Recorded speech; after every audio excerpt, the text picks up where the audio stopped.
Hello. Hello.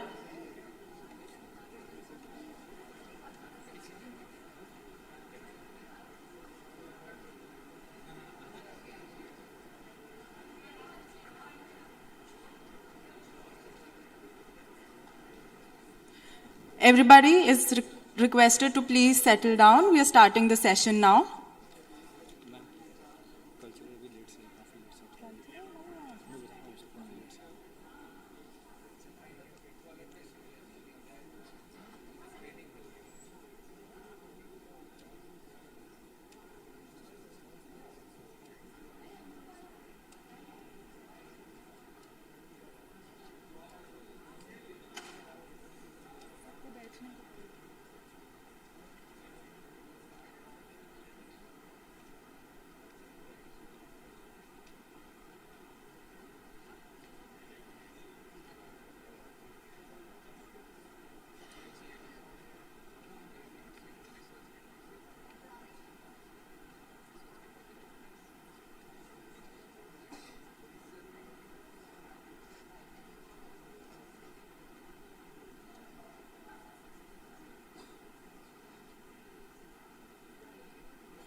ये भी नहीं.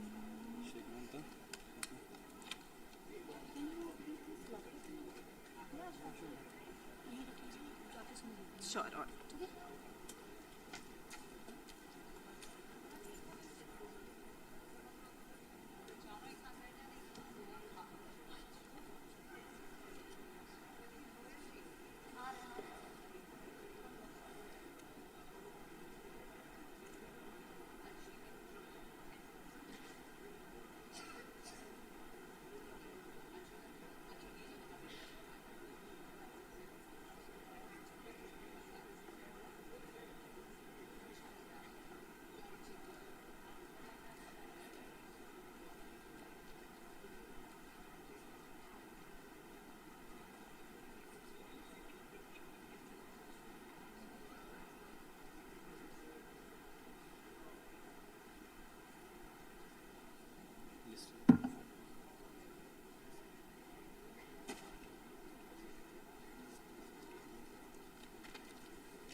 Everyone who's seated at the back is kindly requested to please occupy the front seats.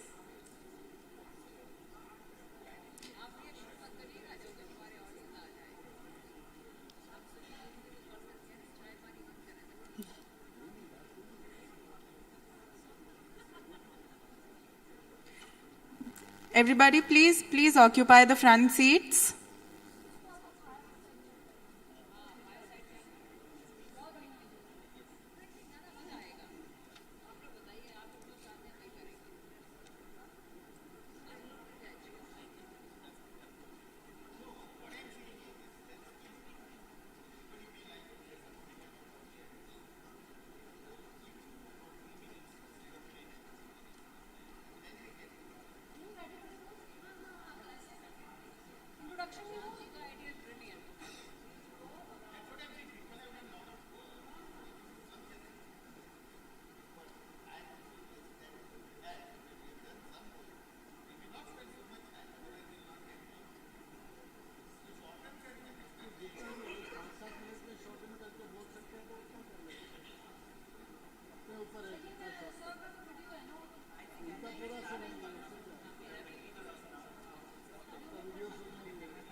Students, faculty members, delegates, please occupy the front seats.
A very good evening to each one of you present here.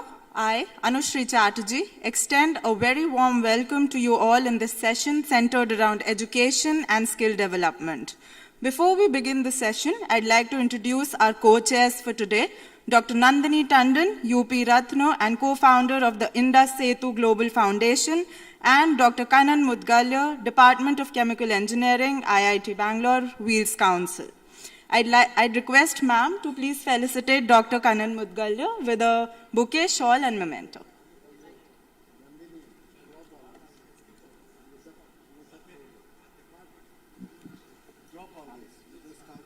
देखिए बनारस का culture है, संस्कृति है।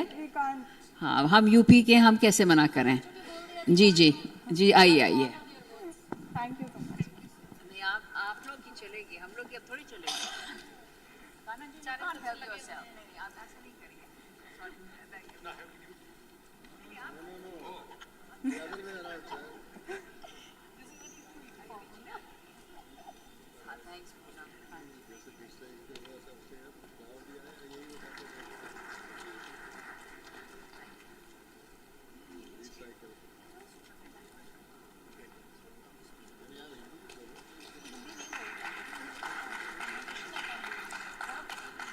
Thank you, ma'am.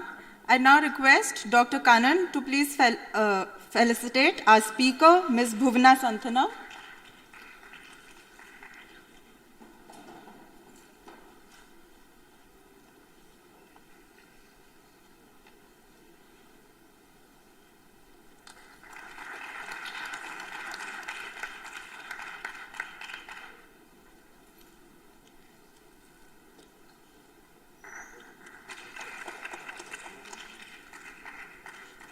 I'd also request Sir to felicitate Shri Pradeep Goyal.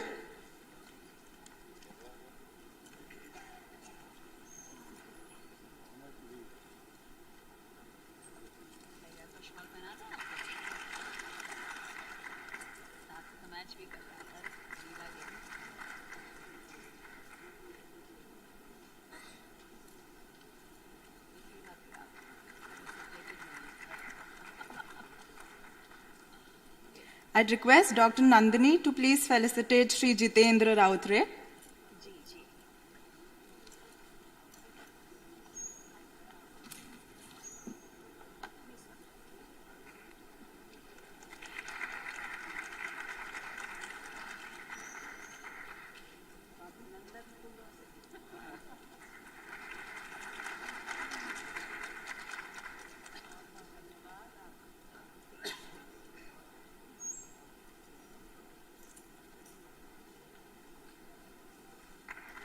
I'd request ma'am to felicitate Mrs. Sarika Pandey.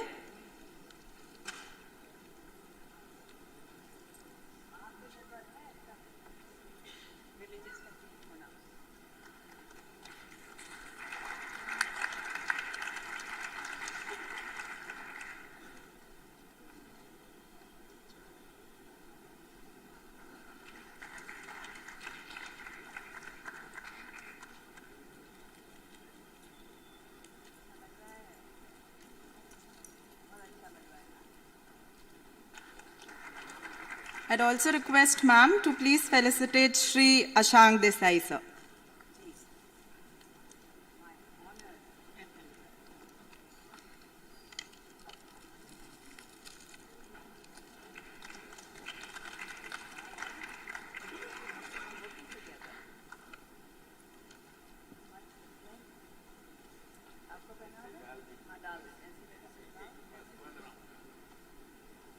Thank you, ma'am. I'd once again request Dr. Kannan to please felicitate Shri G. Srinivasan. Our scribe, Ganesh ji.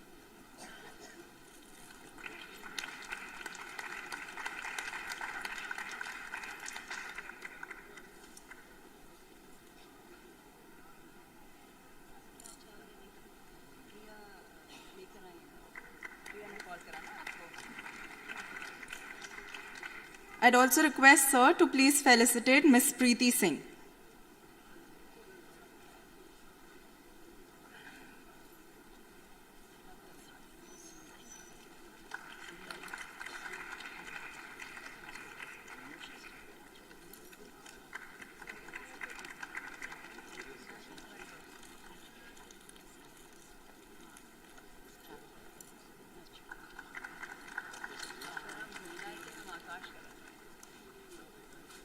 Thank you, sir.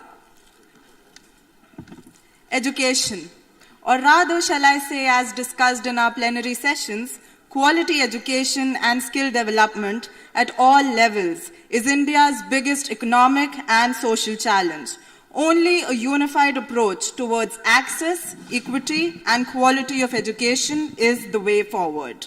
To shed more light upon this respective session track and introduce our speakers for a panel discussion, I'd like to call upon Dr. Nandini Tandon and Dr. Kanan Mudgalya. Please note, every speaker will be given a time of 10 minutes to conclude their speech. Thank you so much. Thank you so much. Really appreciate it. And if we could please request Shri Hiten Ghosh ji to stand. He is also part of the co-chairs. And Kalyan Chakravarti ji could not join, but we wanted to acknowledge his exceptional contribution. And also Professor Srinath Murthy. Thank you, Professor Srinath Murthy. And of course, you know, Professor Kanan and myself, we've really enjoyed working together in putting this track. And then, Professor Kanan, should we have Ms. Bhuvna begin first? Okay. Ms. Bhuvna, the floor is yours. We will not take time in introducing the speakers because they have outstanding backgrounds. The whole evening will go in talking about their background. You have their details in the, on the web. But Ms. Bhuvna is the head of the Global Outreach for Sai Global Foundation. And her full name is Ms. Bhuvna Santhanam. And I asked her, where do you live? And she said, in the skies, because she's always flying. Please.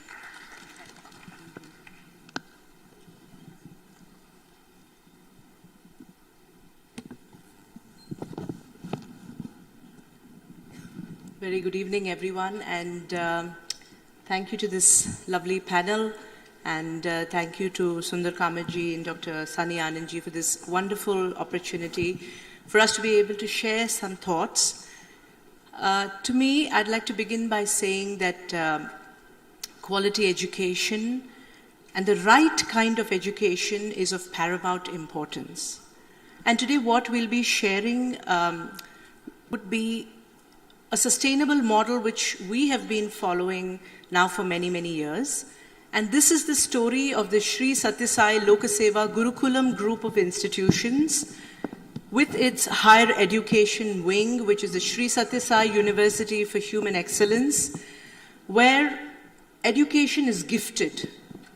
We believe that education is the right of every child born on this planet. And like our founder said this morning during his keynote address during the plenary talk, Sadhguru Sri Madhusudan Sai said that education, healthcare and nutrition must be given to every child. And this is the model we follow. From an education perspective, it is values-based education where we believe that the foundation of education should be embedded in spirituality. Because only then children will learn the values, the human values of love, compassion, sharing, service to humanity. Because otherwise we will only have an educated person, but not the one with a heart. Like it is said, educating the mind without educating the heart is no education at all. This is what Aristotle said. So we have a small video which I'm going to be presenting now, which sort of encapsulates all that we do as an institution, and what is it that we do, and what is that unique model that we follow here in the institution. Number one, yes, education is gifted to everybody from grade 6 all the way up to research. We've got 3 university campuses, and apart from that, we've got about 37 institutions in 27 campuses. And not only in India, but in other countries as well, which are marginalized. And what we have seen, which we see every single day, is how this education is transforming not only the life of the student, but also their family, the society in which they live, and therefore it helps in nation building. We call it building Bharat through the right kind of education, because we all need to remember one thing, that in 15, 20 years from today, if we need an educated and if we need an informed population or citizens, we need to educate them. And we all do know, and I think since yesterday we've been hearing, and it is a fact, that more than 65% of India is still in the villages. But accessibility to education is one issue. And also, one of the biggest issues today is teachers. I was just reading a report a few days ago which came out in the Economic Times. It was a report by the Ministry of Education where they had done a survey to say that especially during the pandemic, 20,000 schools across the country closed, of course in the private sector and across other management types. And almost 2 lakh teachers left their profession. I'm sure we've all seen the national education policy, and we all know that India already has a deficit of 10 lakh teachers. And if we need to educate our students, our children of Bharat, and if we need, like I said, and to reiterate, if we need an informed population in the next 15 to 20 years, education is key for everything. Accessibility, and we believe we need to remove affordability from that equation. And what we are doing in our institution is that we are training, of course we are giving education for free, but not only that, I can say today, I can thump my chest and say today that we are possibly the only university in the country who's also paying a stipend for the student to continue their post-graduation. 75% of all the students through our admission process is only and only for students from rural India. All our campuses are set in the rural hinterlands of the country. And as we all know, if we look at girl-child education, we all know the challenges today. Parents want to get their children married off at 13 and 14 and 15. It still exists, and we see this as a reality because we work in the grassroots, village to village, house to house. Our students, especially our pre-university and our university students, during the admission period, go from house to house in the nearby villages, and they talk about what education has done to them to enthuse and entice the parents to send their children to school. Because for them, it is about losing one member of the family then who cannot earn. So therefore what we do, soon after the graduation gets over, we give them a 1-year internship across all our institutions, and I'm sure as many of you may have heard our founder, Shri Madhusudan Sai's talk this morning, apart from education, we also have 7 specialty hospitals across the country. We are the largest pediatric cardiac chain of hospitals in the country and the world today. And of course, our morning nutrition program, I'm sure you all heard my colleague, Mr. Anand Kadali, speak this morning. We are serving 1 million morning nutrition meals every single morning across 11,000 centers across the country. So the internship, students are placed across any of these verticals, a stipend is given to them. And then especially if you look at girls, soon after that, their parents then want to get them married off. And then we tell them that please allow the students to study for 2 more years post-graduation, and that's where we continue the stipend for the students to study. First of all, we are gifting education, and second of all, we are paying them a stipend to continue their post-graduation. And what we have seen is that, like I said, values-based education, gratitude is what is born in their hearts. And in turn, all of these students want to become teachers, to go back to their villages or to get absorbed into the system. So our unique model is values-based free education to employability, to service to the society. And this is what it is. We have a very quick video, like I said, where 2 girls will be speaking about how this has changed their lives. It's a very, very short video, Nandini ji. Thank you. Can we please have the video? And thank you very much for this opportunity. The Indian population is strongly founded on a gender-equal ideology wherein women share an almost 50% presence as that of men, comprising of 662 million women population out of a 1.417 billion total population. India has the largest adolescent population in the world, which is 253 million. Out of this 253 million, almost 50% are girls. With an equal hand thus, education and empowerment of girls cannot be compromised in any way. But the reality is that about 43% of girls drop out before completing secondary education due to household responsibilities, marriage, child labor, limited relevance of education for employment and employability, distance to school, and lack of sanitation facilities at school. Efforts to improve girls' education and enrollment into higher education by the Government of India did produce good results when it was found, as per the All India Survey on Higher Education 2019-20, that the gross enrollment ratio of female students stands at 27.3%, more than that of male students, which is 26.9%. To complement the government in their efforts and to also do its bit in nation building, the Sri Satya Sai Lokaseva Gurukulam group of institutions provide quality, values-based education completely free of cost, with special impetus to children from the remotest rural hinterlands of India. From grade 6 to research and even employment after completion of their education is taken care of by the institution. Sri Satya Sai University for Human Excellence is the higher education wing of the institution, which offers boarding, lodging and education without charging a penny, with the only motto to empower the students into able and noble citizens who shall dedicate themselves to the service of the society as selfless servitors.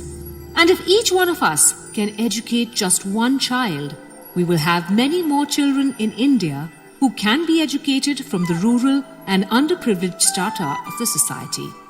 Keeping this lofty vision in view, the alumni of the Satya Sai institutions established the Each One Educate One Foundation, and as the name suggests, it is about a joint collaboration between the society, individuals, institutions and corporates to contribute their bit for the cause of educating students. The cumulative effect of such giving has changed the lives of many, especially the girls at the Sri Satya Sai Lokaseva Gurukulam group of institutions. What we are about to see are two such stories of girls whose lives have changed radically and have been steered towards the direction of hope, empowerment, gratitude, happiness and love. Namaste. Before joining this institution, my understanding about education was to earn, to make my parents happy and to live happily. My perspective changed when I joined this institution. Here I heard the Buddhist saying, Vidya dadati vinayam, vinayat yati patratam, patratvat dhanam apnoti, dhanat dharmam tatsukam. This saying translates, by education we gain. Thank you very much, Bhuvna. That was very enlightening. There is more to the video. Please feel welcome to access it because it has been uploaded. And since we have paucity of time, we'll just march along. We already have been introduced to Professor Kanan Mudgale, and he's going to be talking about spoken tutorials. He's from IIT Mumbai. Thank you. Good evening, everybody. I see Professor Dubey. Thanks a lot for doing all the wonderful arrangement. Thanks to BHU for hosting this. I'll get started. No introduction is required because lots of people have given lots of introduction. So let's get started with my video. Only thing I would say is between heart and brain, what do you choose? I will say I will choose the heart. Of my presentation. I introduce spoken tutorials and then the wheels, IT literacy drive in schools and the activities to support this. Spoken tutorials are 10-minute long audio video tutorials for IT training, created for self-learning, dubbed into 22 plus languages. These are usable offline. We cover only open source software. What is the flow? We write the script. Then we ask the question, can a beginner understand it? Most of the time, the answer is no. Then we improve it. It comes out of the loop. Then we record using the script. We call it the spoken tutorial. Welcome to the spoken tutorial on embedding mathematics. We dub into our languages. For people not fluent in English, it should be easy to understand. These are dubbed into our languages. Only the audio is dubbed. Video remains in English. Students can use normal computer, normal keyboard, normal software, etc. It helps retain employment opportunities. C++ में constructors और destructors के spoken tutorial में आपका स्वागत है. Flow ஷீட்டிங்க்கு அறிமுகம் குறித்த spoken டியூட்டோரியலுக்கு நல்வரவு. जावा इत्यस्मिन् अङ्कगणितीयप्रक्रियायाः पाठं प्रति स्वागतम्. The reason for dubbing into Sanskrit is given here. We have sample dubbing in many international languages also. Bienvenido al tutorial hablado de LibreOffice Writer. Welcome to the spoken tutorial on tokens in C and C++. These are usable offline so that we can give personalized learning even if there are many people. The usage increased more than 100 times after this. We could conduct workshops in Myanmar without internet and also electricity. Algar, where Mukhada, Jawahar, Vikramgarh talukas, they are highest deeper interior areas where phone even range also we could not imagine. So where we are giving computer literacy, as I said, 52 schools.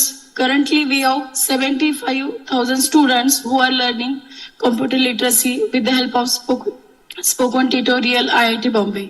So big thank you to all. They used spoken tutorials dubbed in Marathi. We teach open source software using spoken tutorials because only this is affordable to everybody. Here are some sample topics for schools: chemistry, biology, physics, mathematics, graphics and animation, accounting. We also have many school level topics, IT topics. A sample follows: Edu EC, Pixel EC, and Program EC. We recommend side-by-side learning. Place the video and the software side by side. Reproduce one command at a time. If it works, go to the next command. If not, rewind and try again. It will always work. Anyone can self-learn through this method. I'm in class 4. I created it in Inkscape and Syncing Animating Studio. Now this what happened was when I opened the Inkscape and Syncing, that time I did not understand anything. And when I saw the one tutorial of spoken tutorial, that time I understood it very clearly. It was a very nice hack. Here is the animation created by Sanvi. The heron who liked to eat the crab meat. Long time ago, there lived a heron. Here we can customize the assignments. We can make the child have a lot of experiential learning opportunities because the child can drag the apparatus as per requirement, do it, or transfer everything as possible in the physical lab. Okay, why is this important? Because this is useful, because the learning method is the same for all the above 50 topics in spoken tutorials. One who undergoes training on one topic can learn other topics by themselves, and those who undergo one training can conduct such trainings for others. Here are some statistics. We have 50 plus courses, 1,000 plus spoken tutorials, 10,000 plus tutorials including dubbing. We have trained 7 million students in the last 10 years. Those who learn from our web pages are additional. Let's see the effectiveness of IT training with spoken tutorials. Our target audience lack self-confidence. It goes up through self-learning, that they learn by themselves, that they are capable of learning by themselves, helps them in other areas as well. And this is explained by Mr. Amit Kumar, who is a computer teacher at Navodaya, Shimla. He got President's Award in 2015, Fulbright Award, and President's Award in 2022.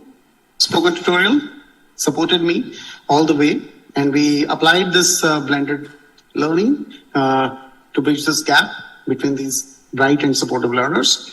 And in the process, what we observed that students got more confident, results got better, And I would like to share that for last 10 years, we are getting 100% result with a subject average of more than 85% in the CBSE board results. Confidence makes prisoners also better behaved. Courses, certification are helping their punishment, so that also being reduced, and then internal clashes and all these things have been reduced just because of they are working on computers and taking benefit of spoken tutorial courses. They tried it in many jails in Maharashtra, Nashik and other places. This method is extended to health and nutrition with incredible results. The outcomes that we are seeing now after these health spoken tutorials have been put to use is in terms of the weight gains that babies have been having. We've concluded a World Breastfeeding Week competition where we saw weight gains to the tunes of 500 to 700 grams in a week, something that Nandurbar used to see in 1 or 2 months of time spent. Nandurbar is one of the worst performing districts in India in terms of malnutrition. This project was established at IIT Bombay with funding from the Ministry of Education, Government of India. This is a brief summary about spoken tutorials. The Wheels Global Education Vertical concentrates on school IT training using spoken tutorials. The funding agency recommended spoken tutorials to raise funds. We came up with an institutional subscription mechanism, a small fee for an entire school or a college. Any number of students and teachers can learn, get certificates. Wheels initiated this project to provide IT training to 100 schools for 3 years using spoken tutorials, to Navodaya schools, $100 per school per year, so totally $10,000 per year. It was donated by Mr. Rohinton Mehta and Wheels Global. Dr. Raj Shah of Wheels Global extended it to 10 tribal schools. Mr. Ratan Agarwal extended it to 5 more schools. What do spoken tutorials contribute? The learning material, 3 full-time staff members, support for HR, admin, web, etc. What is the process?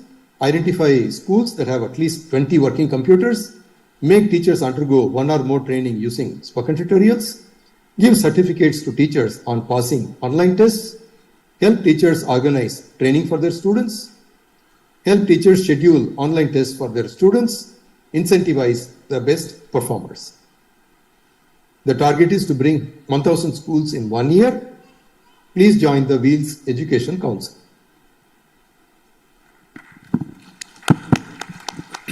Thank you.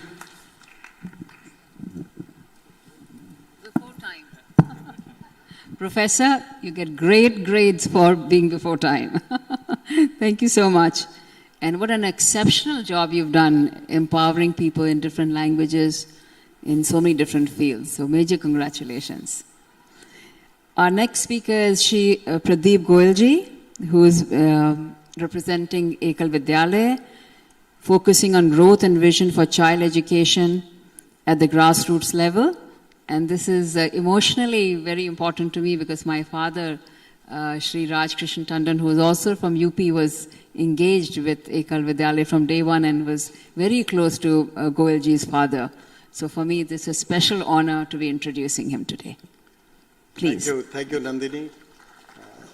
Friends, I'm going to take you on a small journey back to the tribal areas of our country, which are all over the place. We have 6 lakh villages in our country. And we have been able to reach only 100,000 of them so far in the last 30 years. So I'm going to drive you to that, maybe in a little bullock cart, but I'll still do it within 10 minutes. Go ahead, next. Somebody going to?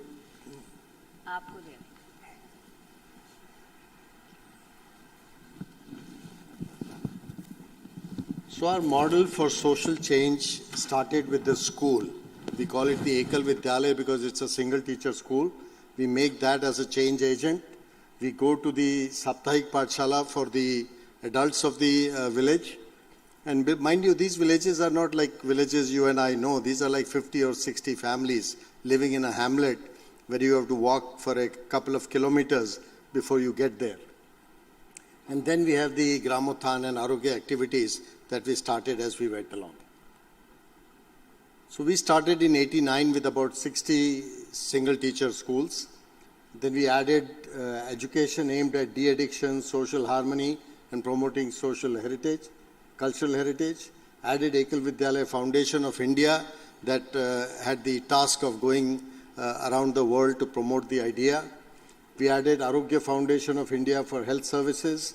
We added Ekal Gramothan Foundation for skill development, and so organic farming and so on and so forth. The structure is very simple. We have one village, one teacher, 25 to 35 students of 4 to 10 years, 2 hours of schooling, activity-based learnings, learning basic language, Hindi, English, whatever local language, basic arithmetic, personal hygiene. Medium of teaching is local dialect. Ownership is by the village committee. We first form a committee before we go there. Schools run in a Chaupal community space under a tree or in a Gram Panchayat office. Teacher is preferably a male. 80% of our teachers are females with minimum 10th grade education. They are drawn from the village itself, so they stay where they are and teach. Teacher is from the same village. These are our various institutions that work. These are the five-fold education that we provide: basic education, healthcare education, development education, ethics and value education. One of the big things that we did was tell a child that when you go home from school, if your parent is intoxicated, don't touch his feet.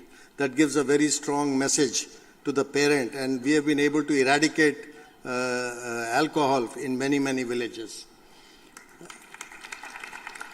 And empowerment education. Empowerment education, we basically teach the villagers what are their rights, what the government has provided. Most of these people living so far didn't even know what are their rights. That has been our growth.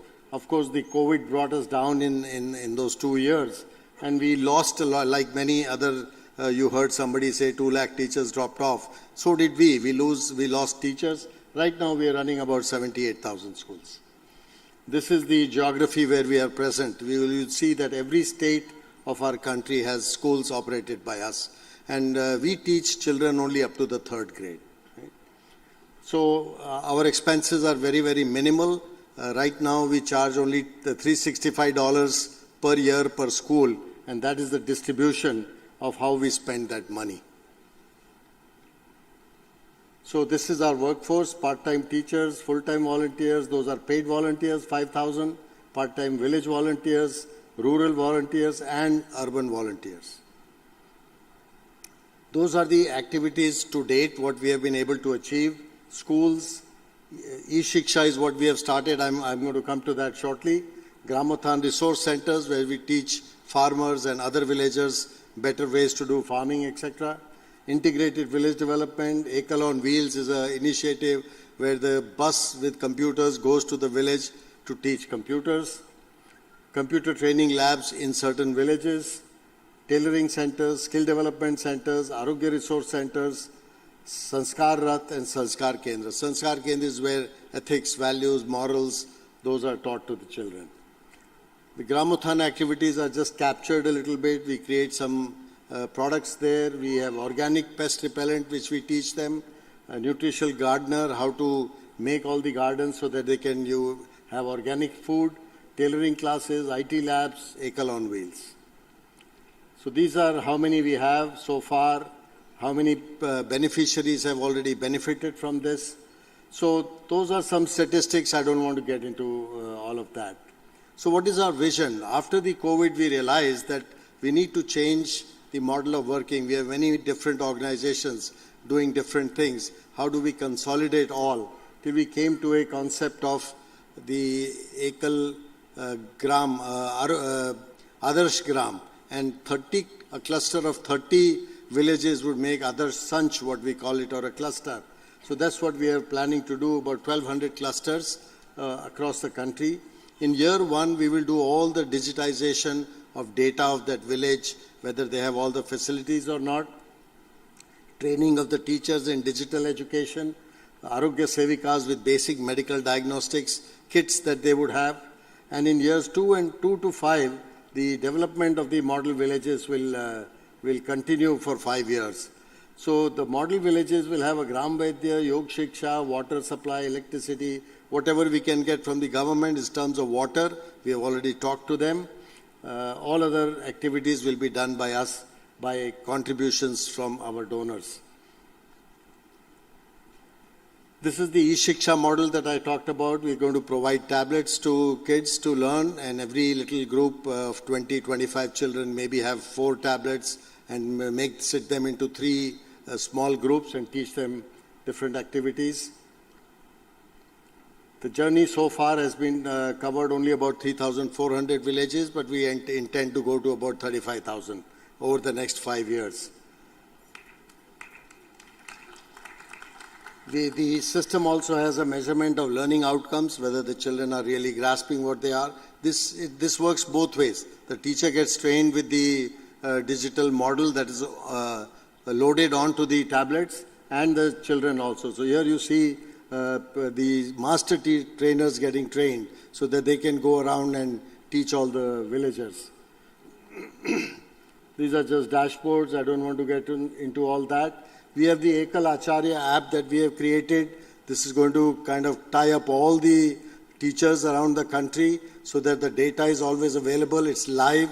The dashboard will be live to show how many schools ran, how many students came, what activities they did, how long the school ran. So we have a control on what's happening in the tribal areas. We have the Karyakarta app because we'll have 3 full-timers for every 30 villages so that we track what they are doing, what activities they are doing over the month to go to different villages. And that will reduce the time of the Karyakarta to go and write reports and all those things. This will be captured right away on the app itself.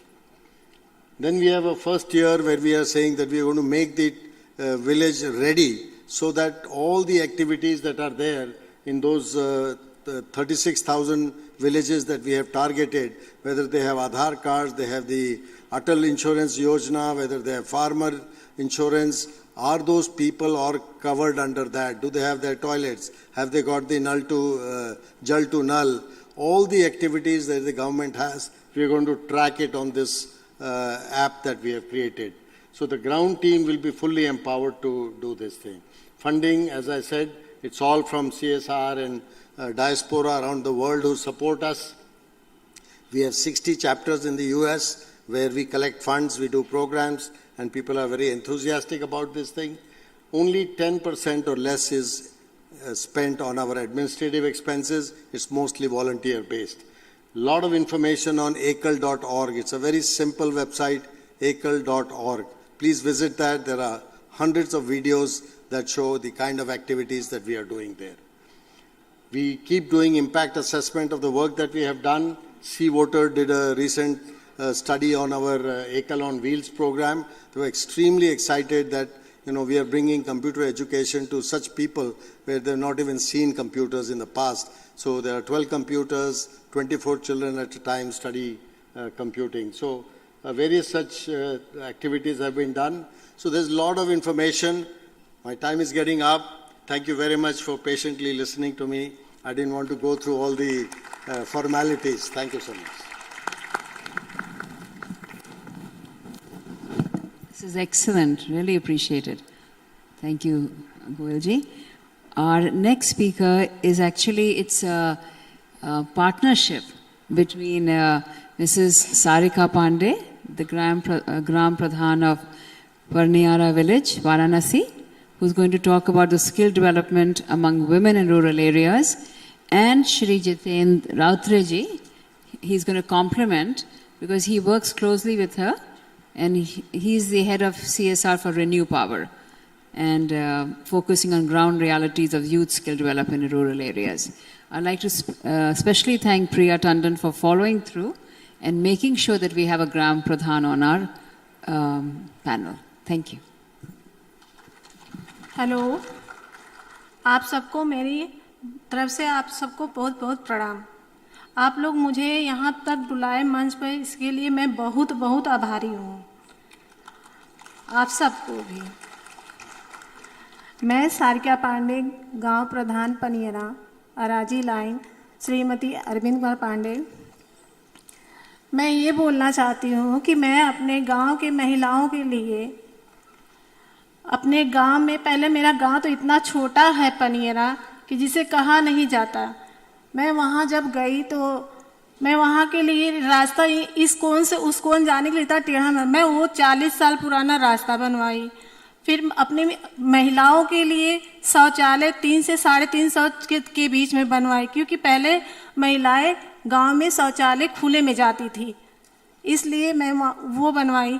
आवास दिलवाई जो मेरे योगी जी ने दिया है, मैं उनके तक, महिलाओं तक, अपने बहनों तक पहुंचा रही हूँ। आप लोगों से भी यही विनती है, आमंत्रित करती कि आप लोग भी मेरे गांव में आइए और आइए देखिए। आप लोग को देख के शायद उन लोगों को और प्रेरणा मिले, इसलिए धन्यवाद।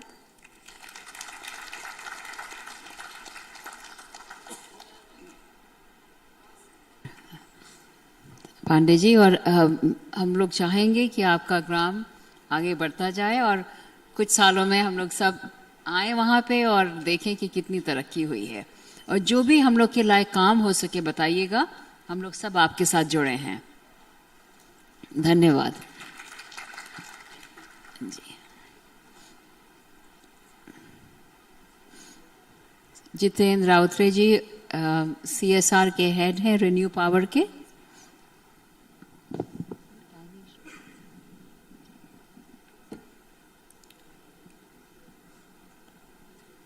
Good evening.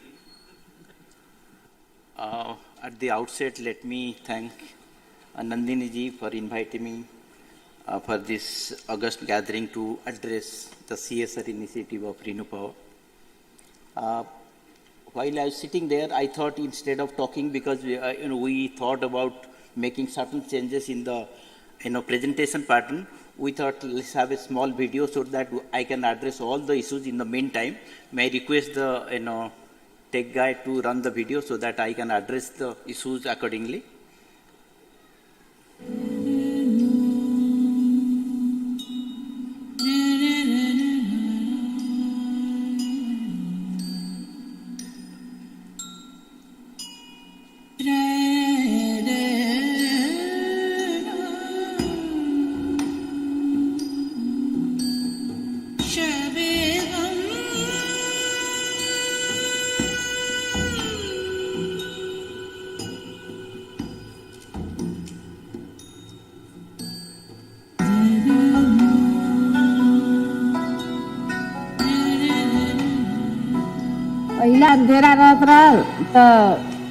When there was no electricity, we were barely living.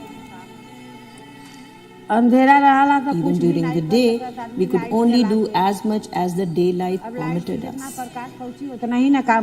A little extra time will help us to earn some more money, but we have to rush back home.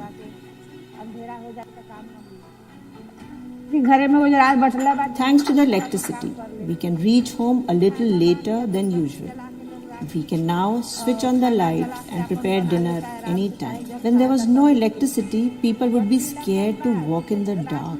But now we have lampposts everywhere and we can take a walk even in the night. We can make fresh food in the morning before going to work.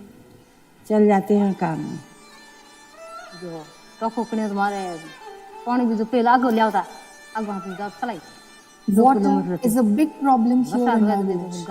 I have to travel miles to get water for my family. Ever since these tankas have been constructed, we've really benefited. Otherwise, the walk for getting water would be endless. I even had to fight with others to just stand in line and get water. There were times when I had to call for tankers and then pay money for it. The lakes have indeed changed our lives, and so have these tankas. The rainwater is now stored in these tankas and can be used for the next 5 to 6 months. I had to carry the water on my head and walk long, but with the taka close to my house, it's just a 2-minute walk. Philosophy behind CSR activities at Renew is basically centered around giving back. giving back to the communities we do business in, and engaging them in a way that they feel the impact of the work we do. They engage with us, and it's a two-way process where we learn from them and they benefit from what we are doing, and there's an overall socio-economic impact in the communities. And there is engagement, and there is a feeling of ownership around what is being done. We run our programs through the Renew India initiative. In Rajasthan, we do a lot of work around water. So you're seeing the lake behind us. It has been desilted by us. We have tankas, which we've constructed, many of them. We do water filtration programs, the water ATM programs. We have RO machines, and these are primarily installed in schools where children can get clean drinking water. So these are some of the programs we do on a need basis in our communities. Renew power के माध्यम से training मिला है अच्छे expert. With the help from Renew Power, we have benefited from great expert advice and training. This has indeed helped us in our farming methods and helped increase the output. जानकारी मिलने पे अच्छा. Earlier the produce was less, around 7 to 8 tons. पहले 8 quintal 7 quintal एक बीघा में होता. Now with the information made available to us, the output goes up. I have a daughter. Her name is Divya Pandey. She studies here and has done a course of CCC at the Renew Power Edu Hub Center. CCC का अच्छे से course करने पे अपना खुद का. After completing this CCC course, I can easily open a computer training center, which will help me earn a living like a job. We get hands-on training. This is the only center with computers in our village. In the farmer's meet, my father comes and I come for my CCC training. Along with some sports, it's a great place. One should definitely come and see. आप लोग भी जाइए, आप लोग को भी अच्छा लगेगा वहाँ पे. We run a program called Reset Program, where it's scholarship, sports instruction, and other such activities, encouraging students to pursue their passion in sports or any other area. Starting हम धामपुर में खेलते थे. I used to play in Dhampur. As my game became better, I needed more facilities for training. After training with coaches here, my game has improved a lot. All we have to do here is play, train hard, and give good results. We have another program called Rewin, which is again centered around entrepreneurship for women in rural India. जी सिलाई का शौक तो मुझे पहले से ही था. I love sewing, and I learned it when I used to live in Mumbai. Then I got married and moved to Jat. I was the only one to do stitching, as there was hardly anyone who knew about sewing in the village. When Renew Power came, we associated ourselves with their programs. All the village women had gone to their centers to learn about their offerings. From 300 women, 100 were shortlisted, which were further narrowed down to 50, those who had some sense of business. For Rewin, 5 women were selected, and I was one of them. We were flown down to Delhi, where we presented our business plan in front of the United Nations. I felt that I too can make a difference in my life. One can indeed start from scratch. The interest our employees have to have an impact, and a lot of them come to these places to talk about renewable energy, climate. Gift Form is a flagship program where we engage employees. We have a blanket collection and distribution drive, mostly in the NCR, but also in and around some of our sites. It helps us not only ensure that the blankets are reaching people who actually need them, but the joy of giving at that point is unparalleled. In Renew Power, we believe very much in touching and impacting lives, not just of all the 1.3 billion people that live in the country as a whole, through providing clean energy for fueling India's growth, but also in various ways in all the communities and villages within which we are operating right now. And in each village, our attempt is to do something different to help the communities. And so whatever we do is really meant around touching lives positively, impacting people's lives positively. And that is something that Renew Power really stands for. Our attempt and our intent is to do good for humanity and to do good for our fellow citizens and to do good for our country. That's the core mission with which we are operating right now.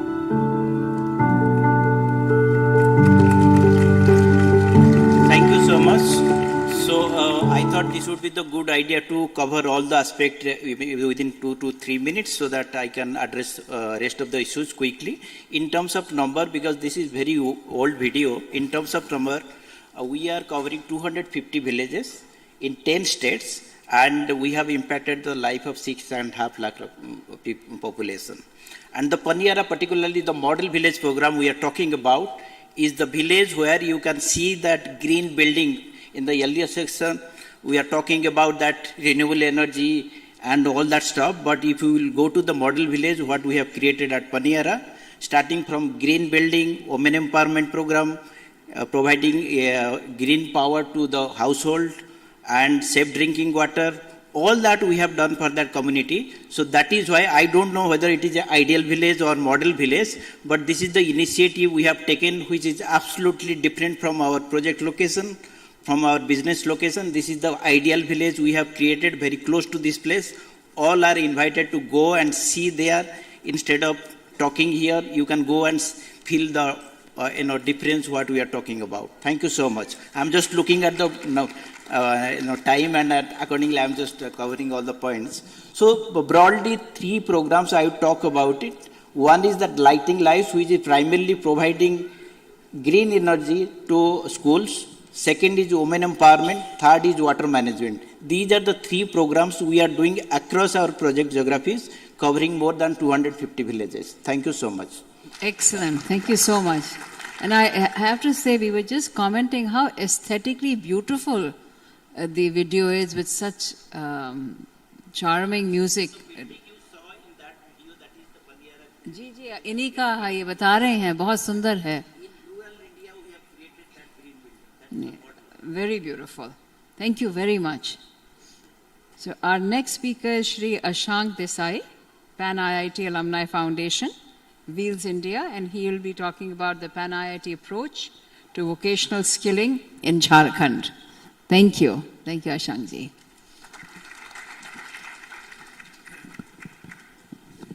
Good evening. Say fast, I'm losing my seconds. Okay, so here I am talking about skill building. What is this story that I'm going to describe to you is something which is, I very proudly feel, brings innovation into skill building in this country. It is unshackling the training model in the country. It has a hard work, almost 13 years or more than 13 years, but one feels very good at the end. So I'll start a video. Can you start one?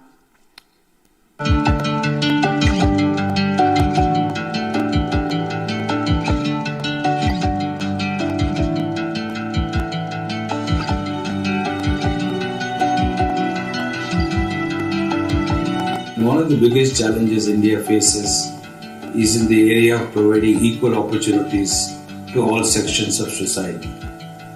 Skill development is one initiative which brings equal opportunities to all.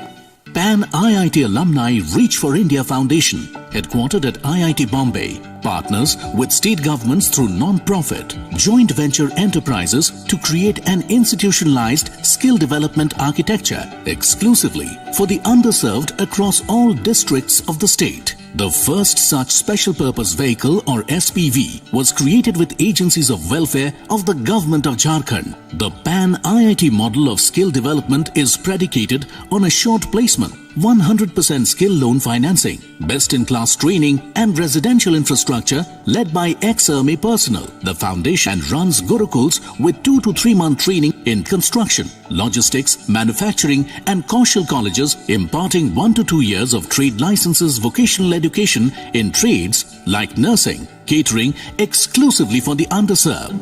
बहुत अच्छी training आपको मिल रही है. आप सौभाग्यशाली हैं कि आप देश के इस हुनरमंद काम को बढ़ाने वालों में सबसे अच्छी संस्थाएं हैं जो 3-4 रुपए से एक हुए हैं. और मैं अनुभव किया, मैं भारत सरकार का मंत्री बोल रहा है तो कहीं बहुत अच्छा काम यहाँ होता है. कॉन्फिडेंस हमको गुरुकुल दिया है सर के स्टूडेंट जो निकल के गए हैं वो अच्छी नौकरी भी कर रहे हैं और गुरुकुल के स्टूडेंट्स विदेश तक गए हैं। आज अगर गुरुकुल में अगर नहीं होता, ना ही मैं दुबई को देख पाता, ना ही मैं 35 से 40 हजार में कमाता। ये नर्सिंग कौशल कॉलेज है और मेरी फैमिली कंडीशन उतना अच्छा नहीं है कि इसमें लोन प्रोसेस के द्वारा पढ़ाई कराई जाती है, जिसमें कि घर से पैसे नहीं लगते हैं। कॉलेज बहुत अच्छा है क्योंकि उसमें फैसिलिटी ज़्यादा है और यहाँ थ्योरी क्लास के साथ साथ प्रैक्टिस पर ज़्यादा ध्यान दिया जाता है कि इसमें हाई टेक्नोलॉजी के द्वारा पढ़ाया जाता है। जैसे कि सिमुलेटर है, यहाँ वार्ड बनाए गए हैं, जैसे प्रैक्टिस वार्ड है, ICU वार्ड है।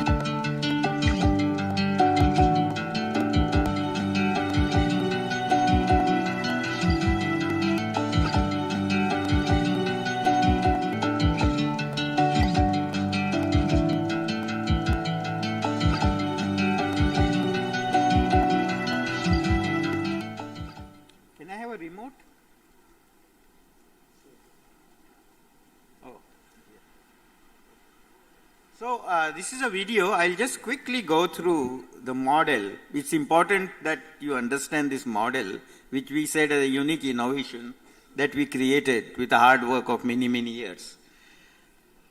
So this is a non-profit joint venture. First, we said skill building non-profit venture was one of the first of its kind in India. That's the first one. We had not targeted for making any profit out of training.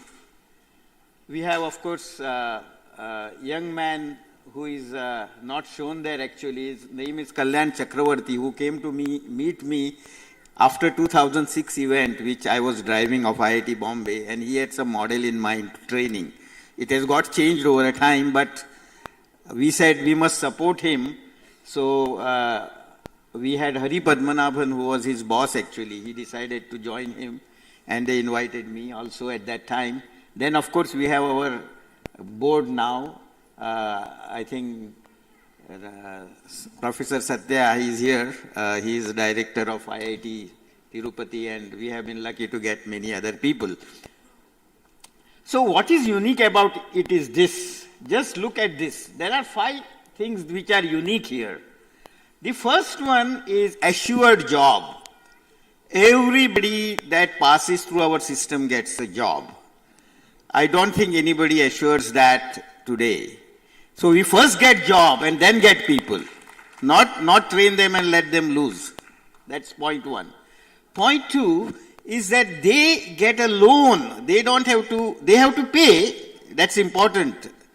It is not free because then its value goes down. They pay, but they get a loan which they repay after they get a job. So we tell employer to cut some salary and then repay us. That is second innovation. The third innovation is about we get best of the best guys from military particularly. That is one thing that we have done very well, who are retired after 20 years of service, and use them as training and discipline making. That is third innovation. The fourth one that we have used, and that was the key point, to scale it up, you cannot do it alone. You need a partner, and there can't be a better partner than government to scale it. So we have a joint venture, and together we could make it to this size today. The whole Jharkhand state is literally run by us for the skills. I'll talk about the size later, but point is, government could not have done it, we could not have done it alone. That's the point. Of course, we also see that we get poor people through our selection process and so on. So this joint venture is Praja Foundation, as we call it. That is a joint venture between Parfi, which is a parent firm, and Praja. And we have a very well-known people there and you can see the kind of coverage. Every district we are there, training, and every district we have infrastructure which is provided by government. It was lying unused actually. We started using it to train people. Even nursing college that we talked about, we are using the government infrastructure, and you see the kind of up-to-date equipment that we have. I don't want to spend time on it because you have seen it. We have Kaushal College for girls, which is about training them for many other skills, including culinary skills and so on. We have a multi-skill Gurukul, and there are such many Gurukuls that we have in the state. Now, we didn't want to, 97% of people are from rural poor, from ST, SC, BC and EWS.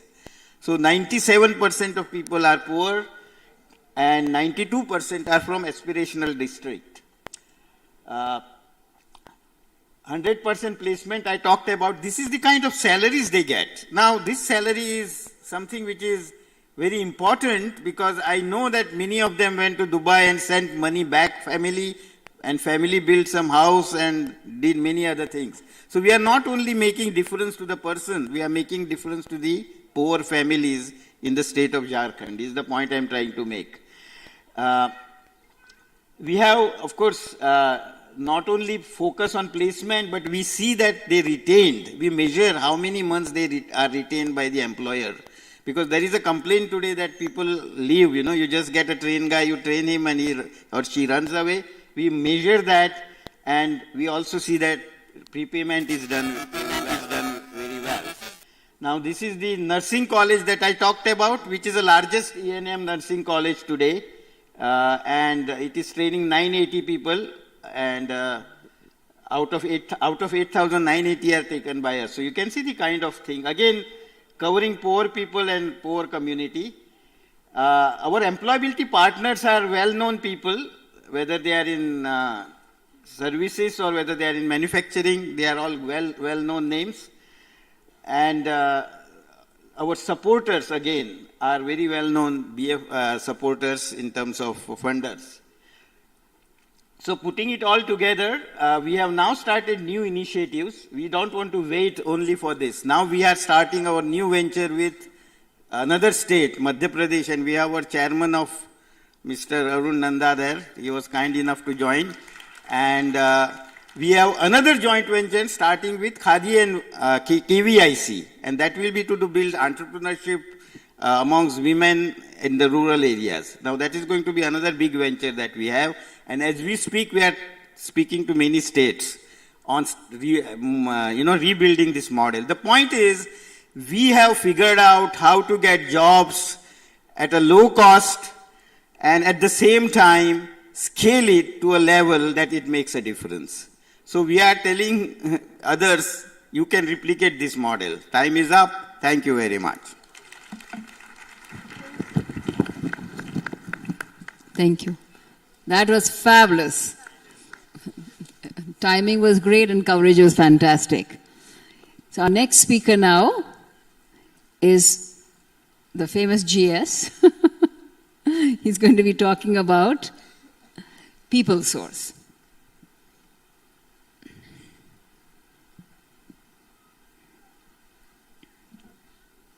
Namaskar, thank you. So the rural shows, as the name denotes, is onshore, offshore. We said, why not rural show? Why not take the jobs to the villages? The genesis is Gram Seva is Ram Seva. These are the words of Satya Sai Baba, which guided Murli Gulaganti, my dear friend, to visualize a model of BPOs in villages. So we started with that mission, and we had in 2008, Rural Shows was incorporated.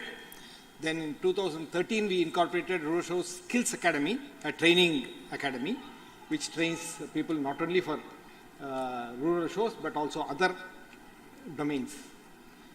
In 2017, Murli has initiated People Shows for the disadvantaged population in USA. And that's going very well. We'll talk about that. In rural shows, we believe that education without skilling is incomplete, and skilling without education is imperfect. Just as skilling without... So we say education without skilling is incomplete and skilling without education is imperfect. Similarly, skilling without employment is incomplete, and employment without skilling is imperfect. With this model, we started skilling in rural areas. There are different shades of skilling in rural areas. These rural boys and girls are low in exposure, low in confidence, but very high in aspirations and naturally loyal and committed. But they have regional and social mores which constrain them, and they are not part of the mainstream. So we need to bring them to that. So what do? We need the rural India, the rural Bharat needs that we need to ensure livelihood, just not skilling, provide employment to them in their own village. We don't want them to migrate to cities. In the morning, Sadhguru Swami Madhusudan Sai had mentioned about ruralization and making the rural areas in line with villages, so that in line with the urban cities, so that the rural populace can get the same benefit as what we get in the urban areas. So our small bit in doing that is rural shows. And then mainstream the rural youth into the knowledge economy of the not only India but the global economy. And we ensure that delivery happens from villages, not only to cities in India, but across the globe. And ultimately the main, the objective which is achieved through this is to reduce migration to urban areas. So even urban India gets benefit, the clutter in urban India is reduced, but at the same time, what happens in rural areas is they live with their families, they have their confidence, they earn much more because whatever they earn there is a saving for them, and that's what we have been trying to do. At the same time, they are doing a very productive job, particularly the girls. So most of we have a lot of girls, 45% girls, we want more, but girls are they get a major benefit out of this, living in these villages and working there. So what skilling can achieve? I just want to give some 2-3 examples. Before that, one of the things which always gives me happiness is one of the security guards in Bagepalli, our first center in Karnataka. He was looking at these boys and girls and said, why can't I be also a part of this story? And he approached us and we said, why not? So he became a trainee. From a trainee, then he became a process associate, delivering jobs to international customers, and then process lead. Now he's a team lead, a security guard. In 10-12 years he has risen and is one of the best employees of Bagepalli. That's one story which gives us immense pleasure. And I want to say what skilling can achieve, what we do. Take the example of a girl, a rural girl from a village in Tamil Nadu called Ratnagiri. She services a global logistics firm, a MNC, which has presence in 200 countries, digitizing forms with all details in 5 European languages, mind you, 5 European languages, 5 to 6, and uploading these details within AHT of all just within 2 minutes, 120 seconds. And this package gets, this is the detail of a package which, let's say, gets delivered in Poland, and the details come here, it is digitized, sent back in 2 minutes. The details are stuck onto the package, and possibly it goes to a client in USA. So this is what our girl in rural Ratnagiri does. The whole thing takes less than 15 minutes as a tat. Over 400 of our boys and girls in Ratnagiri, in these places, in these villages, they're servicing 39 countries in Europe, APAC, Middle East, and India in more than 20 languages. And where was all this achieved from? Places like Ratnagiri, Bagepalli, Uttaramerur, Tirthahalli. Many of you might not have heard these names. These are villages in Tamil Nadu and Karnataka, right?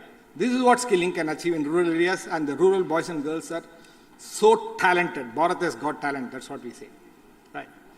And how are they trained? I won't get into detail, but just to give you the thing, what are the 5-6 languages we train them on, each girl or boy?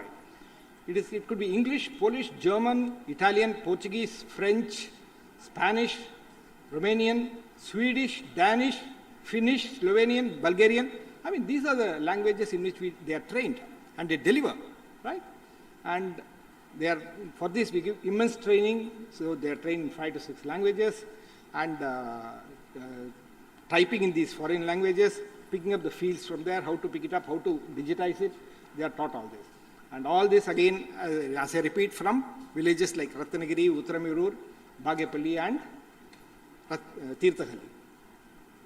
So, and during WFH also, our skilling was so good that these boys and girls took responsibility and worked from home. We provided the digital devices, all the desktops, dongles, UPS, everything was provided because they don't have, but they took responsibility. They were the champions and they delivered to clients and for 100% satisfaction to the clients. So this is what we have achieved. Like we have been ranked 2 out of 9 for in Kopargaon and Taurgaon in Maharashtra, and 3 out of 12 for a big MNC, e-commerce MNC in Baitalpur in UP. And we also got the best customer engagement. These boys and girls got the best customer engagement award in a global partner meet of this company. It is Amazon, by the way. And in Tamil Nadu, you saw what the girls and boys did. We provided 50% improvement in productivity for all these boys, all these clients. Over the 10 years, we have trained with Skills Academy as well as Rural Shows, 70,000 rural youth, and 85% of them placed in different companies, including Rural Shows. Rural Shows has 2,500 employees today, 45% girls in 14 centers across 8 states in rural India, coming from 15 linguistic streams. And it's all training right from simple data digitization to AI, ML, RPA, you name it, these boys and girls do, right? And we generate profits at the end of it, but we generate these profits only to be invested for growth. And the impact you can see, the numbers are there. All 80% of them are first employee in the family, 50% increase in the income. These are some things which you can listen. These are some of the things which I would say our centers in various villages. And this is what People shows. Now it has been taken to exported to USA. 3 centers are already there. Murli is based there. San Jose has headquarters. Pine Bluff in Arizona, and of course Clarksdale in Mississippi and Brooklyn. 3 more centers are on the way. Some of the things you can see, mainly 95% African American women in Clarksdale, 70% single mothers. Yeah. Brooklyn. These are things. That's it. Thank you. Dhanyavad. Nandri.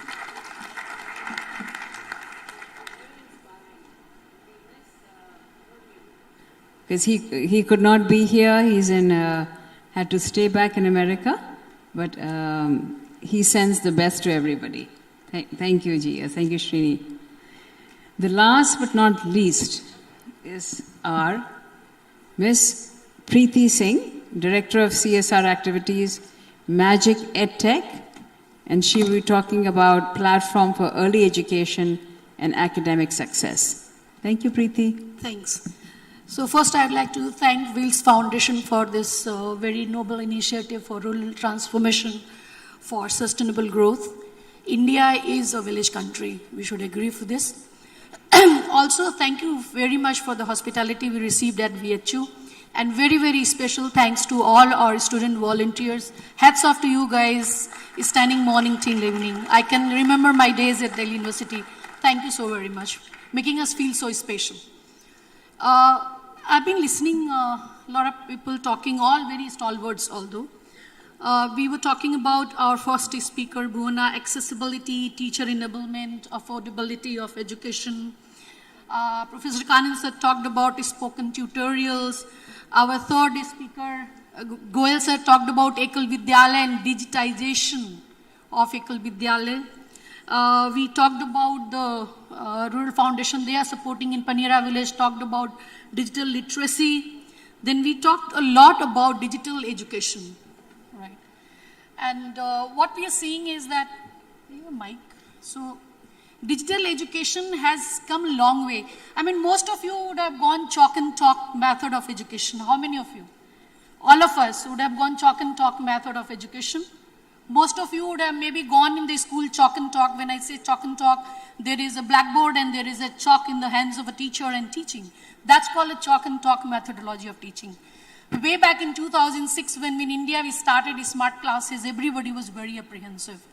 Starting from teachers to parents to, principals and students, how it is going to integrate technology in the classrooms. We have come long way from chalk and talk to real-time access to content today. When I say real-time means when I need it, it's there. You Google it, you get it. You don't Google, you have a special content platforms to do it. What we do it, why I'm building this context to tell you that we also started as a edtech company. So it's about Magic. Magic Software is a company. It is a Solmark funded company. We have 4 wings of that. And Arjun Malhotra is not a new name to this audience. So this company is fully backed by Arjun. And what I'm going to talk about the CSR initiative is all Arjun Malhotra's blessings to bring technology to K-12 segment of education, means kindergarten to 12 standards, and accessibility of education, which ma'am talked about in the first speaker. How do you make it affordable, accessible to the underprivileged children? I would not say only rural children, but there are urban children who are underprivileged and they are not being addressed. So we are addressing all of them. And this is a blessing of Arjun Malhotra and our CEO, Aki, which, onboarded, though I have a day job, but I was onboarded to initiate the whole process of CSR activities at Magic. And we have another brand which is called Magic Pathshala, which is a pure CSR activity, where whatever we do for-profit organization, we spare our time and energy and our employee engagement to bring all those expertise to underprivileged children in various schools. So we run 2 programs. I'll talk in a while, and I'm keeping watch on what is the time allotted to me. So it's all about digital learning for everyone. This is called accessibility, affordability, and this is our way of, addressing inclusion and diversity, right? We are talking a lot about inclusive environment today in India, whether it is women empowerment, whether it is children and education. So inclusive has become a very buzzword today, and that's the way we are addressing inclusiveness through our accessibility of the content in digital education. So as I said, it is accessible, ma'am, for your address is accessible, affordable, sustainable. So that's our tagline, saying that any education, even for-profit, non-profit, it should be accessible, affordable, sustainable, then it makes a digital learning for all. What we are doing in education especially, and what we offer is diversity, equity, and inclusion, right? Even those privileged students which are in the classrooms, right, where we go for-profit our offerings, we see there are very hidden inabilities within the students which are not being deciphered by parents, by teachers, by students themselves. So there it has become very difficult that how do you make them, understand the whole concept. I mean, you can hear in the classroom saying that this student scored 50%, this is scored 90%, this is scored 97%. Have we ever gone and seen why that student has scored 50%? Right? And why this same classroom, same environment, same textbook, same teacher. But why? So it means what we are missing the point. So we are saying that, hey, make this accessibility, address those hindrances within the students. And we are also introducing a lot of AI, ML products within the education system to decipher those challenges within the students so that we can address those challenges very early stage. Digital accessibility, as we said, we want to make it global access. And in fact, we celebrate Global Accessibility Awareness Day. Though our whole operation resides in US, we don't operate for profit in India, but our non-profit initiative is all around India. We are not taking that to any other country. So whatever we are earning any other places, we are, giving our share in India and trying to see that how we can adopt to the schools as well as to the partners, through partners. Accessibility as Magic EdTech, which is our for-profit organization, what does it mean? Solutions, we create equitable solutions, right? An inclusive learning experience for students. Compliance, right? We create born accessible products, right? When we say we claim it is a born accessible, means it would address all, strata of the student, whether enable or there is some disability within the student, cognitive disability, learning disability. Sometimes, very simple thing I'll tell you, when we design the content, we see if there is a 20-foot classroom and the student is sitting in the back, right? What is the font size we should make that student to see? Because many times parents do not understand that the child has a minus power. When the teacher comes and says, hey, I told the student and he couldn't see on the blackboard. And this is a real-time experience in the classroom saying that, hey, students who are not able to see and they are not performing well, when you go and get their eyesight checked up, it is a minus power. Huge disability. We don't decipher that. And that is how we are addressing, seeing that how students sitting in the corner can see the digital content and read very well, right? So that is what we are trying to do, compliance, and we also support all that, what we can support in the form of technical supports as well as consulting. Now comes the era of our CSR initiative. We claim to be born accessible because we are saying that all for-profit modules will be born accessible. Their accessibility implies for the disability of the classroom students which is not deciphered by anybody. Here we are talking about going to underprivileged children and bringing same label and same quality of content to the underprivileged students and these classrooms. We have two models to offer this. One is direct to student. So we go to the school, we encourage our employees. In fact, one is sitting there, hands up. Guy, I am encouraged, and he's making some videos there sitting. He also goes with us as a volunteer. We encourage them to go in the classrooms and teach. We take up a topic, maybe English, maths, anything which is told by the school. We adopt the school, we teach them. Not only teach them, we go and assess, is there anything digitally we can do? And if a school comes back and says that, hey, there is a digital requirement, in fact, we adopted a school in Maharashtra, and we went to 6 classrooms, we completely fully digitized, given the internet access, increase the bandwidth. Today we feel so happy the students' learning capacity has gone by 35% because of the visual content. So that's the impact we are trying to create through the schools. We are going in nearby schools, taking our employees and doing like movie screenings, like throwing questions to them. Small stationery, they have never seen crayons, how to draw, right? So we bring them all those small goodies, we create competitions and engage with them, and then understand what is the real challenge there, right? We have also partnered with many NGOs like, Wheels Global Foundation. Of course, we are working.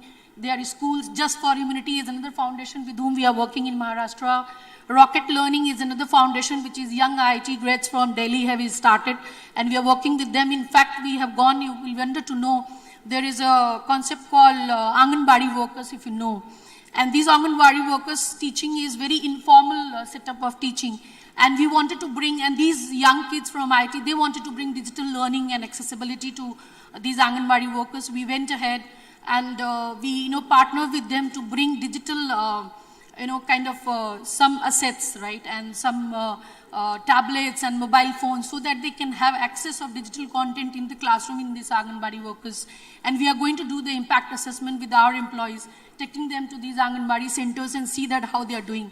And then we at Magic EdTech, we'll open our digital platform for these all NGOs to come and access free of cost. So that's the commitment, and that's a blessing from Arjun Malhotra that we are doing, and we are very young. Currently 1 year in operation. It has been an informal way to do, but I've been put on board to do the formal engagement. I've heard from all, I have committed something in Panera. I talked to Goyal sir in Ekal, whatever way we can contribute towards the digitization of Ekal Vidyalaya initiative, we are happy to do that. Anybody, and ma'am, you are talking about, and in Panera I just talked about the Gram Panchayat, and they said if the school we can adopt and we can do something, we'll be happy to do that. Thank you so very much for being patient listener. Thank you.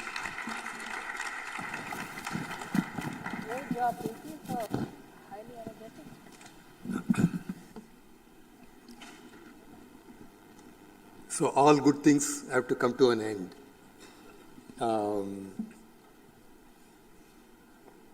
Actually, the previous speaker somewhat summarized what others spoke.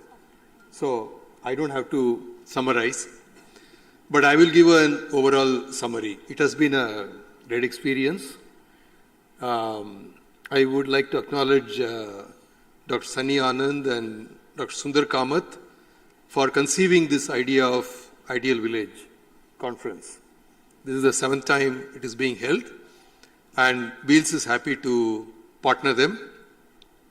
If I'm not mistaken, we have participated. This is the 3rd time Wheels has joined hands with the Stanford University in this conference.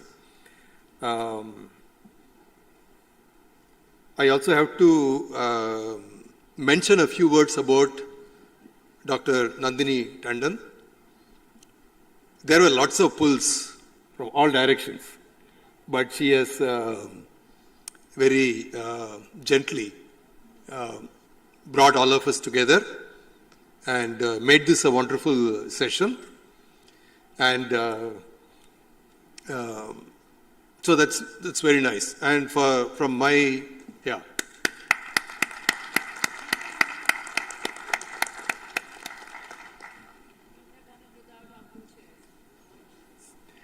And then from my point of view, I think I learned personally a lot from my co-panelists, and will be very happy to work with them. And I'm sure that many others also found other partners and so on. So I also want to thank all the audience for having stayed with us. And it has been a great pleasure to have this conference here. I think there will be some workshops tomorrow, and so this is not the last day. So thank you again.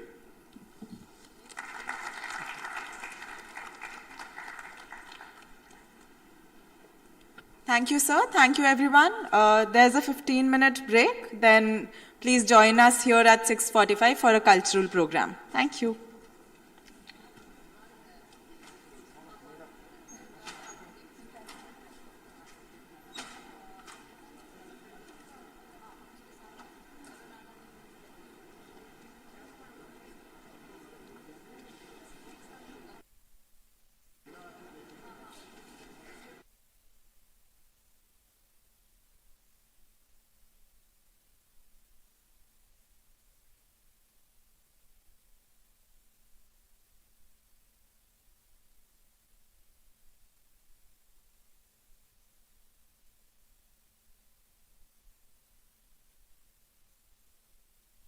Please join us for the high tea in the dining area.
हाँ सामने से ले लीजिए।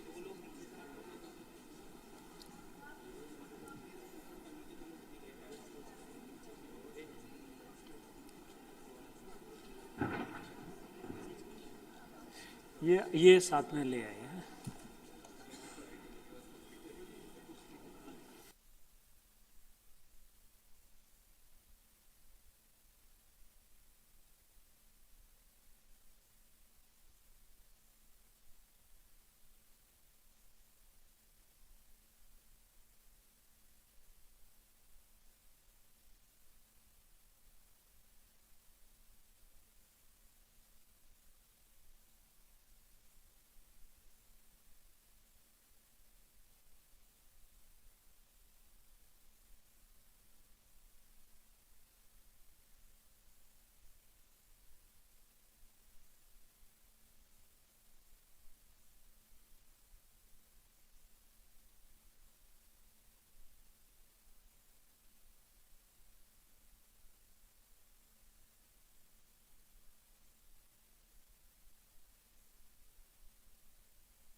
Hello.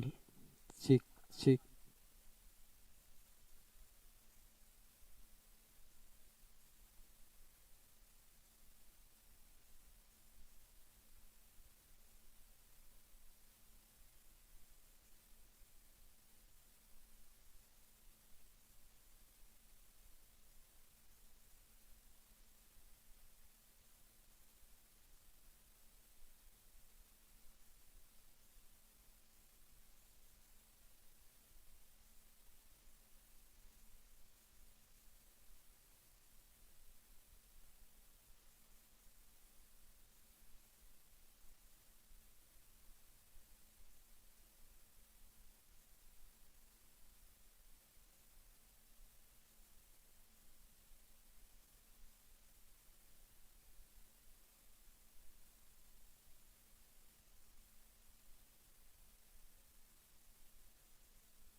Check, check.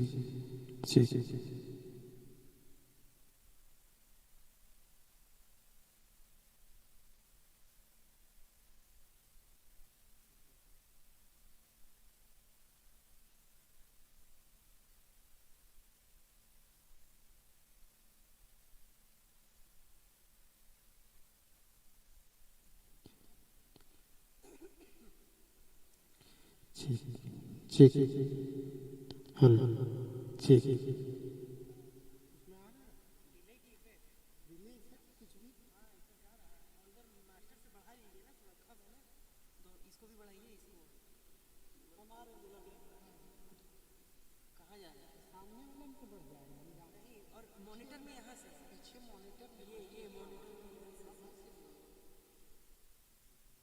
Check, check.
Hello hello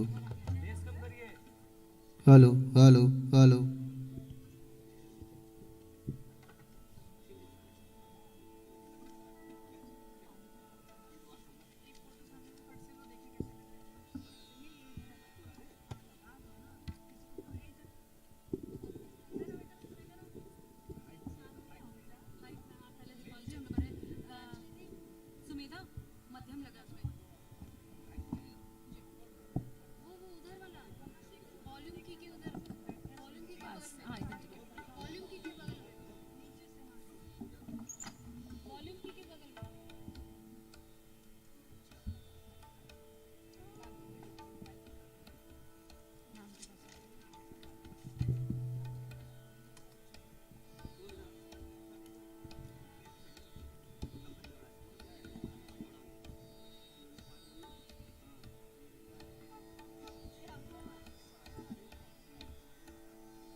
ठीक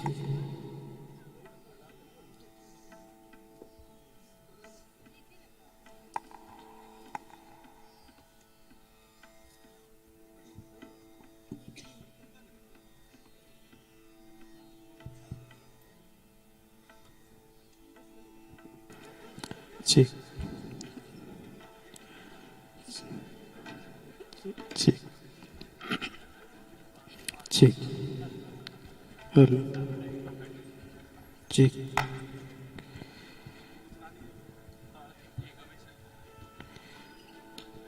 ठीक hello ठीक ठीक ठीक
स्टेज का एसी प्लीज ऑफ कर दीजिए, रिक्वेस्ट है। जो भी हॉल को ऑपरेट कर रहे हैं उनसे रिक्वेस्ट है कि स्टेज का एसी प्लीज ऑफ कर दीजिए।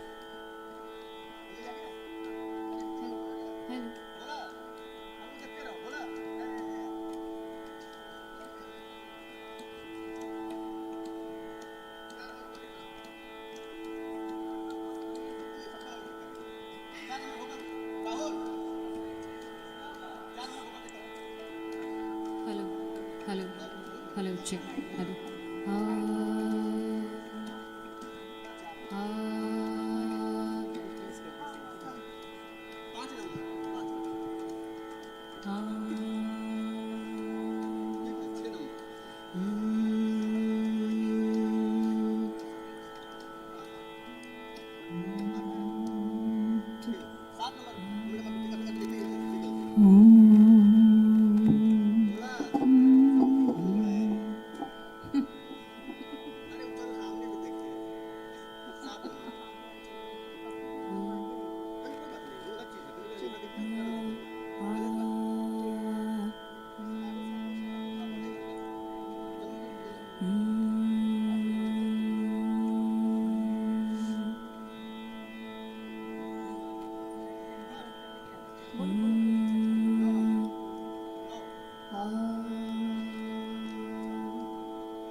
Good evening, ladies and gentlemen.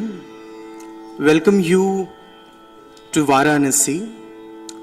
Mark Twain has said well that Varanasi, Banaras is older than history, older than tradition, older than even the legend, and look twice as old as all of them put together. The city of light, the cultural and spiritual capital of India, city of world-famous maze of lanes, city of modern Hindi literature, city of music, and city of salvation.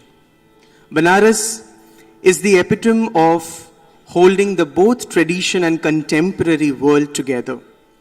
And today, when we are sitting in the Swatantrata Bhavan auditorium at the Banaras Hindu University campus, we feel the essence of education of this educational capital of India.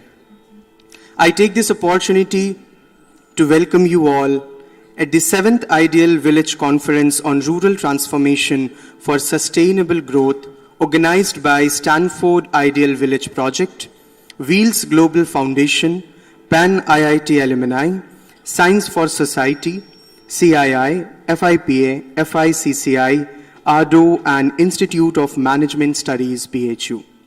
We are thankful to the Honorable Vice Chancellor, Banaras Hindu University, Padma Shri Awardee Professor Sudhir Kumar Jain, Director, Institute of Management Studies, Professor Sujit Kumar Dubey, Dean, Institute of Management Studies, Professor H.P. Mathur, Dean, Faculty of Performing Arts, Professor K. Shashi Kumar, and this entire evening being led by Professor Sangeeta Pandit.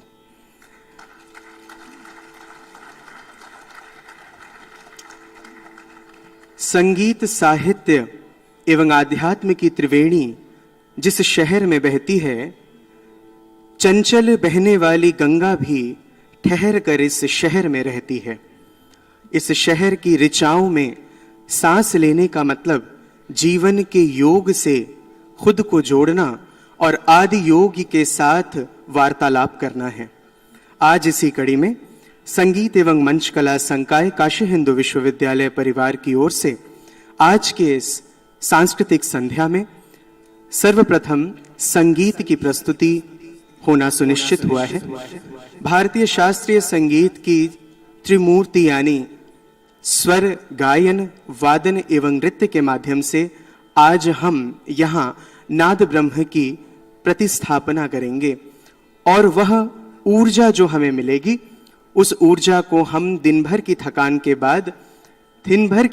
के बाद आने वाले कल के लिए energiser की तरह लेकर घर जाएंगे। मैं मंच पर स्वागत करता हूं आज की पहली प्रस्तुति हेतु मंच पर उपस्थित इस कार्यक्रम की संपूर्ण कार्यक्रम की समन्वयक एवं निदेशिका प्रोफेसर संगीता पंडित जी को। मंच पर उपस्थित हैं सुश्री श्यामा कुमारी, सुश्री शिवानी चौरसिया, सुश्री राजश्री नाथ, सुश्री अर्पिता भट्टाचार्य, सुश्री सुमेधा सिंह, सुश्री अंजलि गुप्ता, सुश्री निवेदिता श्याम। सहयोग प्रदान करने के लिए मंच पर स्वर संवादिनी पर सहयोग प्रदान करेंगे डॉक्टर इंद्रदेव चौधरी। तबले पर सहयोग प्रदान करेंगे श्री पंकज राय एवं श्री ज्ञान स्वरूप मुखर्जी। वंशी वादन के माध्यम से सहयोगी बन रहे हैं डॉक्टर शनीश ग्यावाली। वॉयलिन वादन के माध्यम से इस संपूर्ण यात्रा में सहयोगी बनेंगे श्री भानु साहू। शिव की नगरी है, अविनाशी काशी है। आज की प्रस्तुति आरंभ होने जा रही है एक रचना के माध्यम से जिसके बोल हैं शिवाकांत शंभू।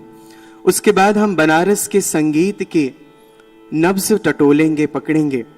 बनारसी दादरा, सावरिया, प्यारा रे मोरी गुइया मंच के माध्यम से प्रस्तुत किया जाएगा। तत्पश्चात पारंपरिक डफ की होरी जिसके बोल हैं रंग डारूंगी नंद के लालन पे, और तत्पश्चात बनारस की पारंपरिक कजरी जिसके बोल हैं पिया मेहंदी लियाईदा मोती झील से की प्रस्तुति मंच के माध्यम से। आइए बनारस के रस को अंजुरी भर आचमन करने के लिए उठाते हैं और संगीत के माध्यम से, संगीत के जरिए थोड़ी देर हम जी लेते हैं। समर्पित होने जा रहा है मंच कलाकारों को शिव स्तुति शिवाकांत शंभू के माध्यम से।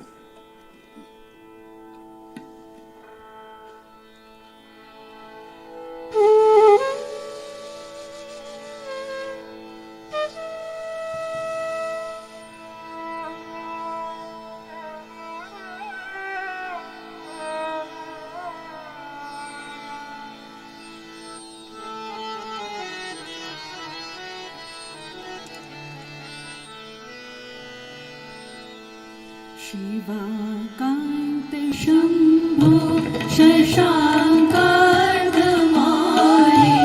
शिवाकांत शंभो शशांकार्धमाले, महेशानशूरिं जटाजूटधारिं, महेशानशूरिं जटाजूटधारिं, शिवाकांत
नमस्ते तपो योगगम्य नमस्ते नमस्ते तपो योगगम्य नमस्ते नमस्ते श्रुति ज्ञानगम्य नमस्ते नमस्ते श्रुति ज्ञानगम्य शिवाकान्त शम्भो शशाङ्कार्धमारे शिवाकान्त शम्भो शशाङ्कार्धमारे महेशान शूलिं जटाजूटधारिं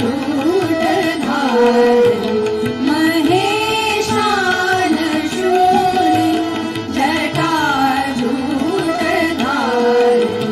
शिवाकान्त शम्भो शिवाकान्त शम्भो शिवाकान्त शम्भो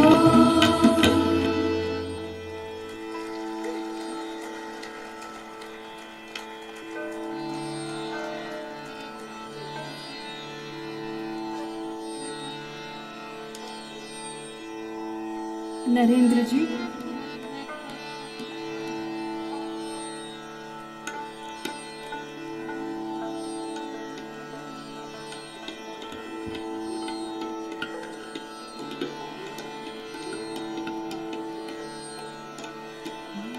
नमस्कार।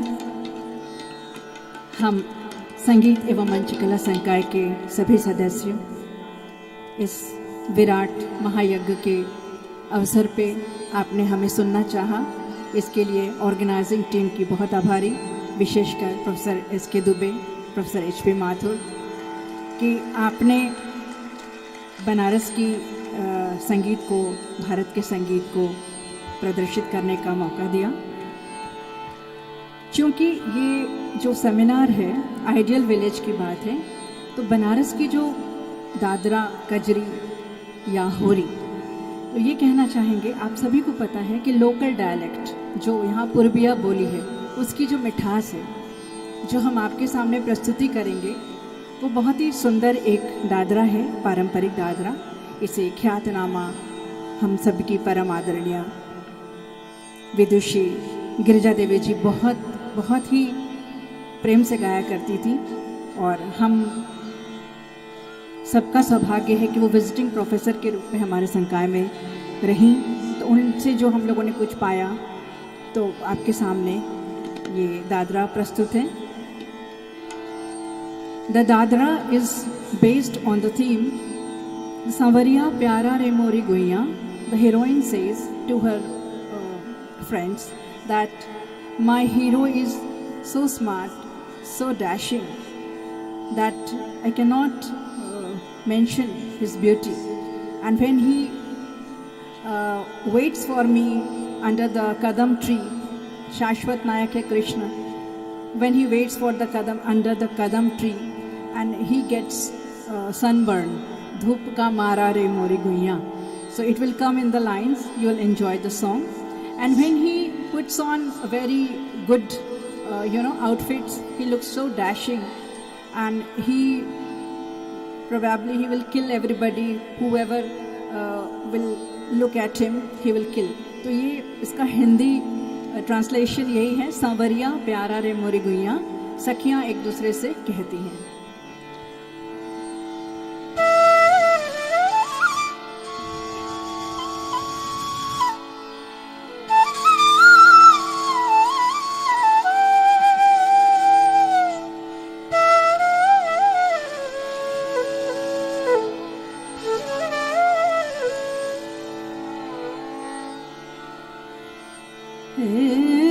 सवरिया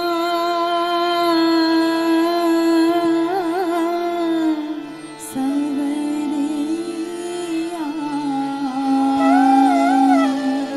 सवरिया रे सवरिया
कतल करे डारा रे मोरी गुइया कतल करे डारा रे मोरी गुइया कतल करे डारा रे मोरी गुइया सवरिया प्यारा रे मोरी गुइया सवरिया प्यारा रे मोरी गुइया सवरिया प्यारा रे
शुक्रिया। हम जिस गाने से समापन करने जा रहे हैं इस गीत वाले हिस्से का, वो एक बहुत पुरानी, करीब 100 साल पुरानी कजरी है, इसलिए इसका एक नरेशन बोलना ज़रूरी है, आप इसको एंजॉय करेंगे। जैसे जिस ज़माने का ये गीत है, उस समय लोग जो शादियों में गिफ्ट दिया करते थे दुल्हे को, वो हुआ करती थी साइकिल, तो लोग साइकिल पे चलते थे। आज तो लोग फैशन में साइकिल में चल रहे हैं, उस मजबूरी थी, मोटरसाइकिल कार उतनी नहीं थी, पुराने बनारस की बात। यहाँ एक झील हुआ करता था, अभी भी है, मोती झील, और वहाँ मेहंदी के बाग। तो ये उस कजरी जो केवल बरसात से, वर्षा ऋतु से संबंधित नहीं है, सामयिक किसी भी विषय पर कजरी लिखते थे। तो ये बड़ा मनोहर नायिका अपने नायक से कहती है कि ये सावन का महीना है और आप जाकर मेहंदी ले आइए, मेहंदी के पत्ते मोती झील के बाग से। तो बहुत नेचुरल है कि नायक नहीं जाना चाह रहा होगा, तो वो कहती हैं कोई फ़ायदा नहीं होगा किसी बात का। सपोज़ ये आप खुद महसूस कर सकते हैं, यहाँ जितने भी हमारे सर लोग बैठे हैं, कि आपके घर से हाई कमान से कोई फरमाइश हो और आप उसमें टाल बहाना करें, वो आप नहीं कर सकते। वो ज़रूर वो आपको कहेंगे कि नहीं, कोई बहाना नहीं चलेगा, आपको लाना ही पड़ेगा, आपको ये करना ही पड़ेगा। तो बस उसी भाव को ये गीत है, और लोकल डायलेक्ट में है ये गाना, बिल्कुल ठेठ, जिसको हम भोजपुरी भाषा कहते हैं। ठीक है,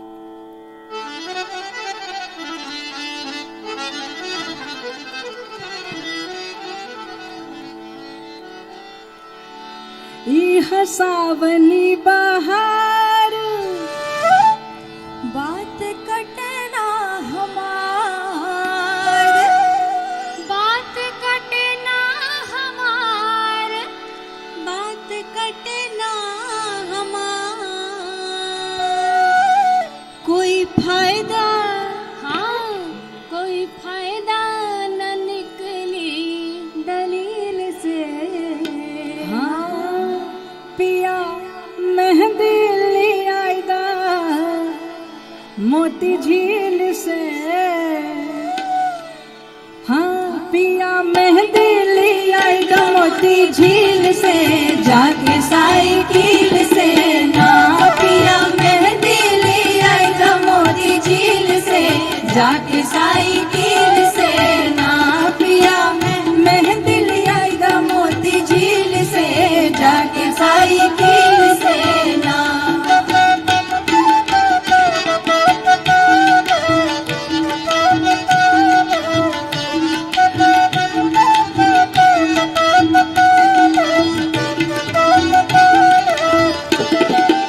आगे की जिद सुनिए, मेहंदी ले आइए और पिसवाइए किससे? छोटी ननद से, और डिजाइन आप बनाइए।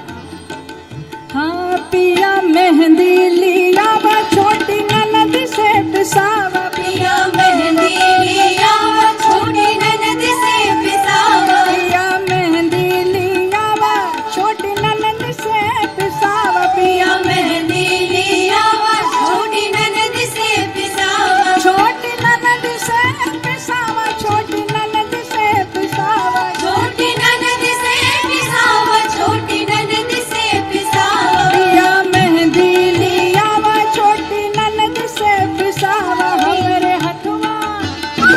हमरे हथवा लगाई काटा कील से, जाके साइकिल से ना। हमरे हथवा लगाई काटा कील से, जाके साइकिल से ना। पिया मेहंदी लिया मोती झील से, जाके साइकिल से ना।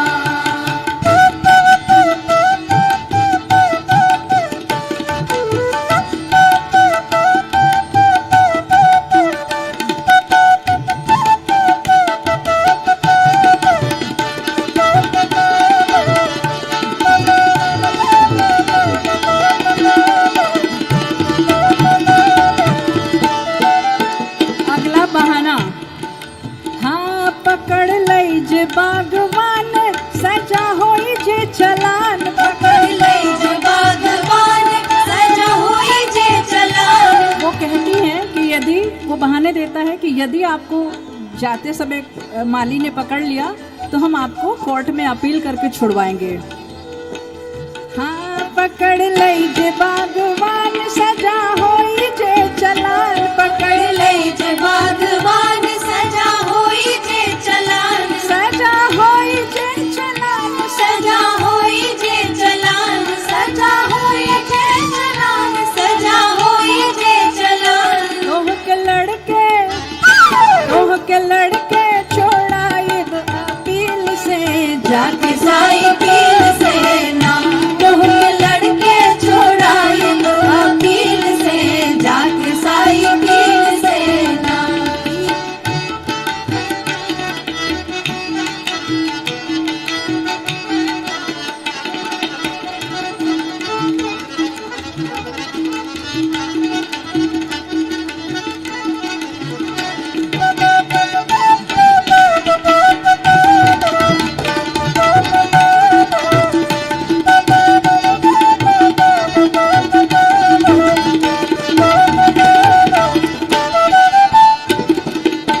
बनारस की रचना है, रचनाकार का नाम है सेवक, बनारस घराने के आदि पुरुष।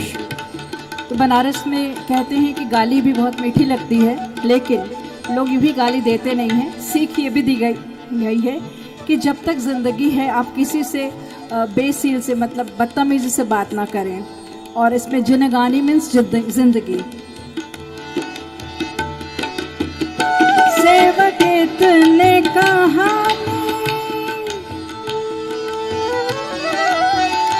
सेवक इतने कहानी जब ले रही जिनगानी सेवक इतने कहानी जब ले रही जिनगानी जब ले रही जिनगानी जब ले रही जिनगानी जब ले रही जिनगानी जब ले रही जिनगानी सेवक इतने कहानी जब ले रही जिनगानी सेवक इतने कहानी जब ले रही जिनगानी बात करे मत हाँ बात करे मत कोई से बेसील से जाके साइकिल से ना बात करे मत कोई से बेसील से जाके साइकिल से ना पिया मेहंदी लिया दम मोती झील से जाके साइकिल से ना पिया मेहंदी लिया दम मोती झील से जाके साइकिल से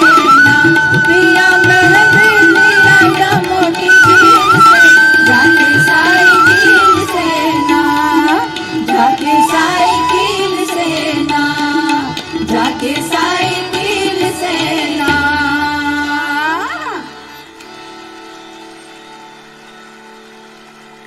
एक बार पुनः आप सभी को प्रणाम करते हैं। हम सभी संकाय के सदस्य हैं। ये हमारे रिसर्च स्कॉलर्स हैं, कुछ स्टूडेंट्स हैं, फैकल्टी हैं। तो हम सबका ये सम्मिलित प्रयास रहा कि आपके लिए कुछ हम लोग ये शाम अच्छी गुजरे। हम लोगों ने कुछ कोशिश की। आशा है आपको पसंद आई होगी। अपना ब्लेसिंग्स दीजिए कि ये और अच्छा कर सके हम। बस इसी के साथ ये गायन का कार्यक्रम अब सौरभ जी आगे इसको बढ़ाएंगे। धन्यवाद। बहुत बहुत आभार आदरणीय प्रोफेसर संगीता पंडित जी का और उनके सभी साथी कलाकारों का, जिन्होंने आज की शाम को इतने खूबसूरत तरीके से इंद्रधनुषी रंग से, स्वर के इंद्रधनुषी रंग से सजाया। जैसा कि मैंने आपको पहले भी बताया था कि गायन, वादन एवं नृत्य, इन तीनों शैलियों की प्रस्तुति आज मंच के माध्यम से। और हम जब बात संगीत की और साज की करते हैं तो यूं तो जब हम गाना सुन रहे हैं तो उसे एक भाषा दी गई है, उसे शब्द दिए गए हैं और शब्द में भाव पिरोए जाते हैं। लेकिन जब हम साज की बात करें तो ये और मजेदार हो जाता है जब पूरी के पूरी साज को साजदार यानी कलाकार बिना किसी भाषा, बिना किसी शब्द के उसमें जान डालता हो। वो और भी खूबसूरत देखने और सुनने का होता है।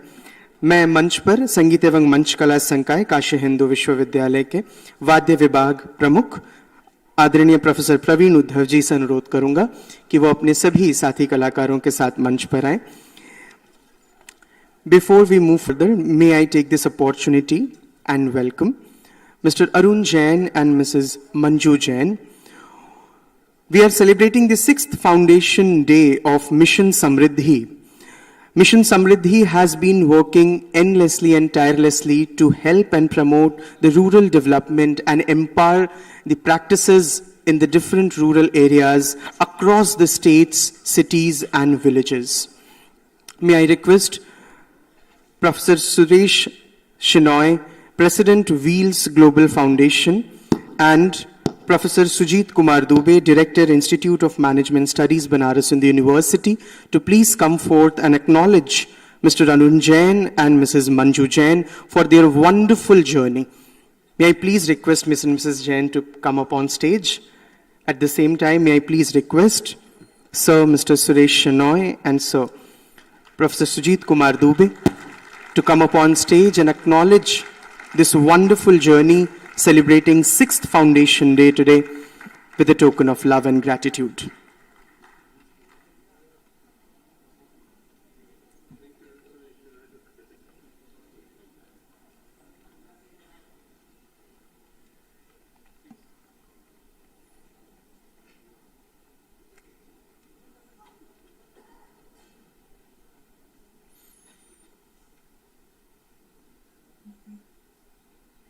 Can we please have a huge round of applause for the tremendous efforts which have been put by the visionaries on stage.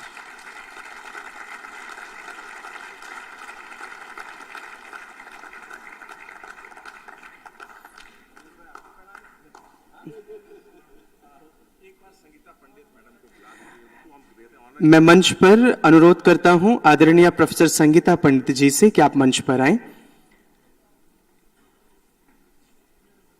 आदरणीय प्रोफेसर संगीता पंडित जी से अनुरोध करता हूं कि आप मंच पर आएं।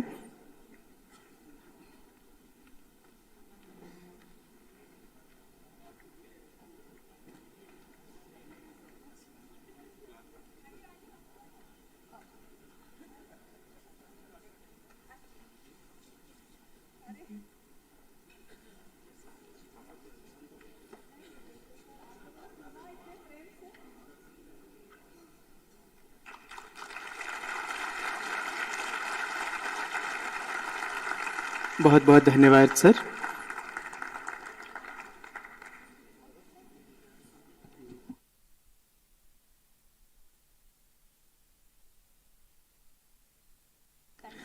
मैं मंच पर आमंत्रित करता हूं संगीत एवं मंच कला संकाय के वाद्य विभाग के प्रमुख आदरणीय प्रोफेसर प्रवीण उद्धव जी को एवं उनके सभी साथी कलाकारों को। हम मंच पर से सुनेंगे डॉक्टर राकेश कुमार जी को, डॉक्टर अंकुर मिश्रा जी को, श्री आशीष मिश्रा जी को, श्री आशीष कुमार मिश्रा जी को, श्री श्रुतिशील उद्धव जी को एवं श्री ऋषभ चतुर्वेदी जी को। Varanasi is said to be the microcosm of India. There is a traditional quote which says Kashi mein 7 baar 9 त्यौहार, which means on an average there are more than a festival, like 2 or more than festivals on one day in Varanasi, which makes the city much more vigorous and vibrant. There are 2 ways to look at the city. One, to sit on a boat on the lap of mighty river Ganga and look at the city, the half-eclipsed moon-shaped structure stretch of 84 interconnected ghats, and enjoy the serenity the city offers. And the other way is to walk down the ghats and scratch the surface to understand the beauty of coexistence of culture in the city, which is said to be one of the oldest living cities in the world, holding both the culture and the contemporary facade so well. When we talk about the music and literature, Varanasi in itself evolves a signature. Father of modern Hindi literature, Bharatendu Harishchandra, the gentleman who introduced the realism in Hindi literature, somebody who put forth the traditional form of poem, Goswami Tulsidas, somebody who spoke about the Nirgun, Kabir. The North and South Pole, they come to an existence in a linear when we talk about Banaras. Let me take this privilege and opportunity to welcome on stage Professor Praveen Uddhav, who is presently head the Department of Instrument at Faculty of Music and Performing Arts, Banaras Hindu University.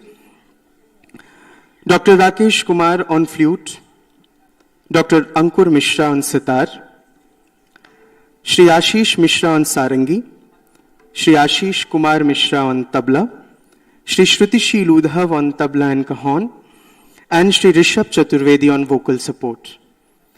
For an amazing instrumental symphony which we are going to listen to and witness in the next few minutes, ladies and gentlemen, the artists are on stage.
Reverb बढ़ाइए।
ये जरूरी है।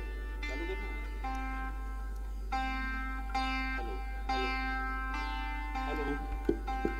Hello hello hello hello hello hello.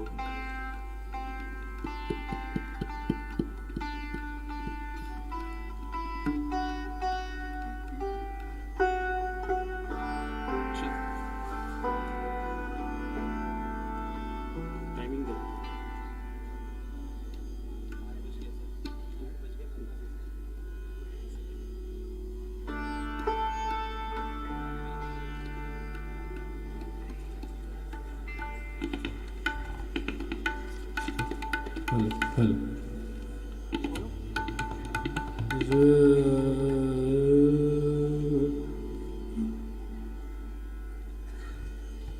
Hello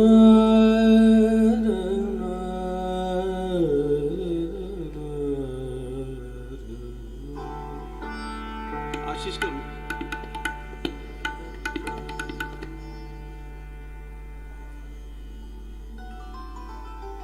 बजाओ ना।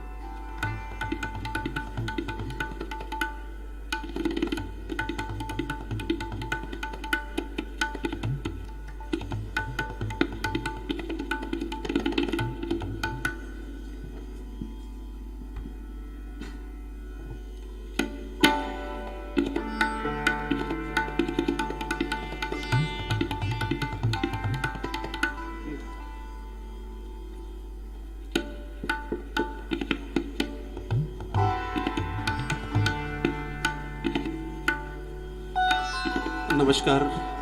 प्रस्तुत है हमारे भारतीय शास्त्रीय संगीत का एक मेडिटेशनल राग है, राग झंझोटी।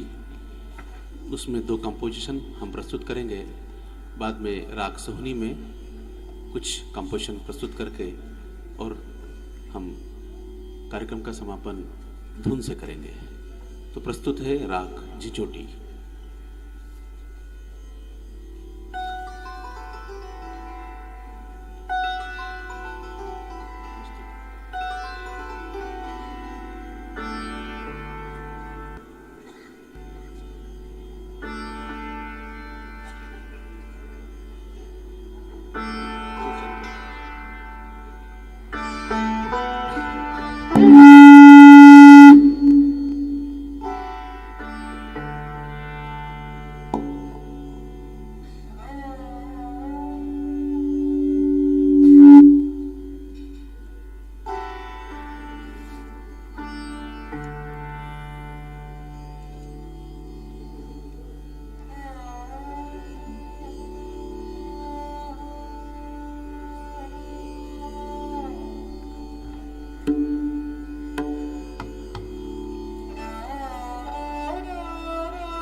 di takato di na dhumukita takato ta di to di takadi taka digi taka dran taka digi nan thai taka digi taka digi taka dran taka digi nan thai taka digi taka digi taka dran taka digi nan thai.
मोरी भैया श्याम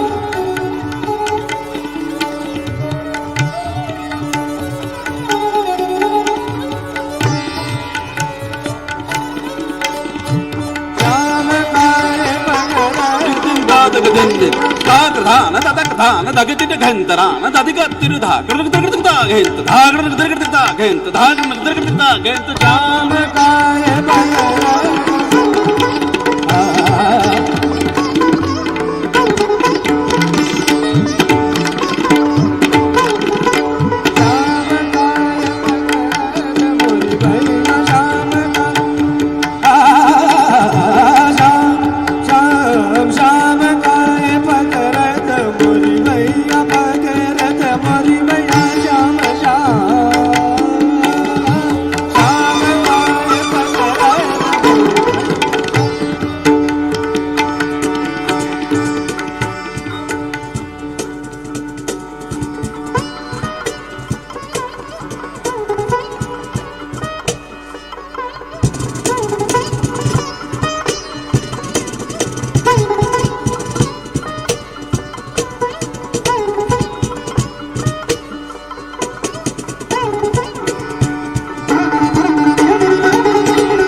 विदेशी वाद्य है लेकिन भारतीय वाद्यों की भाषा बोलता है। धागड़ तक धुमगड़ तक देता कर देता ये कैसे निकलता है इसमें दादा कथी के लिए देता दादा कथी के दे देता दरगड़ तक दिटा तक दे दादा कथी के दे तदे ततका तुम का दरगड़ दादा के दादा दा दरगड़ दादा के दा दा दा दरगड़ दादा के दा दा दा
साज में आवाज और प्राण भर रहे थे मंच के माध्यम से।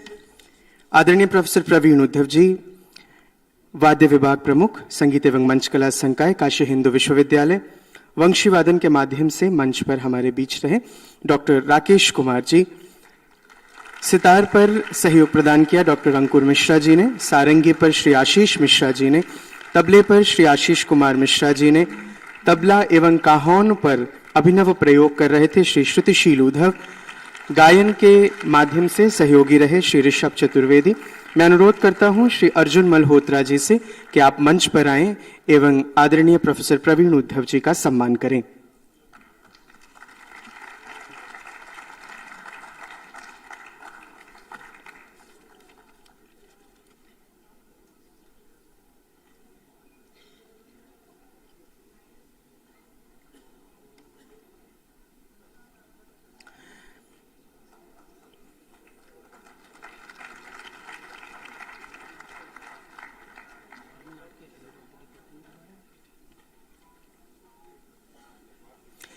इस संपूर्ण प्रस्तुति के निदेशक गुरु, वर्तमान में संगीत एवं मंच कला संकाय वाद्य विभाग के प्रमुख, विख्यात कलाकार एवं गुरु आदरणीय प्रोफेसर प्रवीण उद्धव जी, उनका सम्मान कर रहे हैं श्री आर्यन मल्होत्रा जी।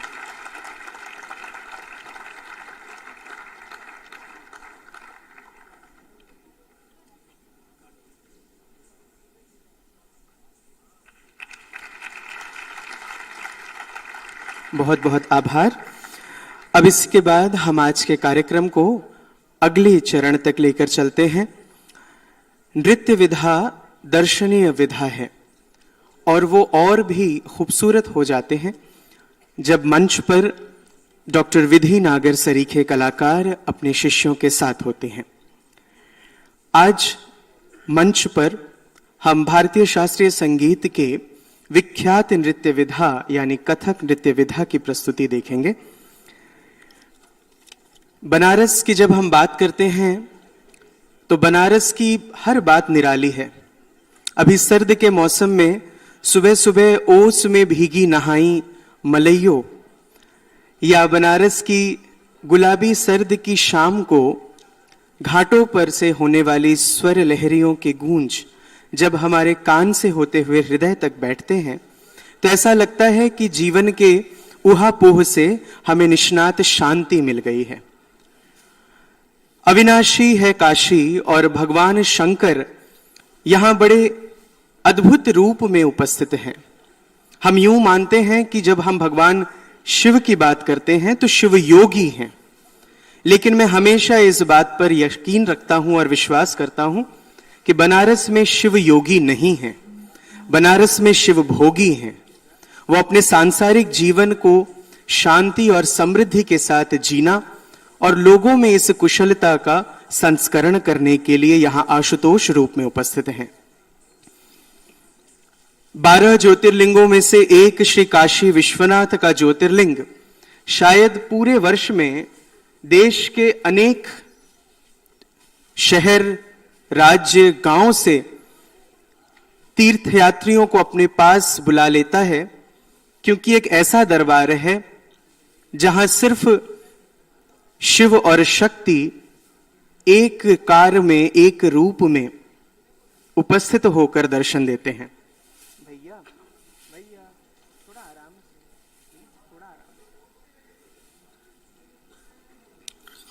और इसीलिए जब हम काशी विश्वनाथ को प्रणाम करते हैं तो हम कहते हैं गंगा तरंग रमणीय जटा कलापम गौरी निरंतर विभूषित वाम भागम। यानी गर्भगृह में सिर्फ विश्वनाथ नहीं है, सिर्फ शिव नहीं है, शिव के साथ परांबा शक्ति भी है जो शिव को अपने शिवमय होने पर उस गौरव का बोध कराती हैं। जहां जिस शहर में चंचल होते हुए भागती इठलाती गंगा शांत हो जाती है, शिवमय हो जाती है, यह ऐसा शहर है।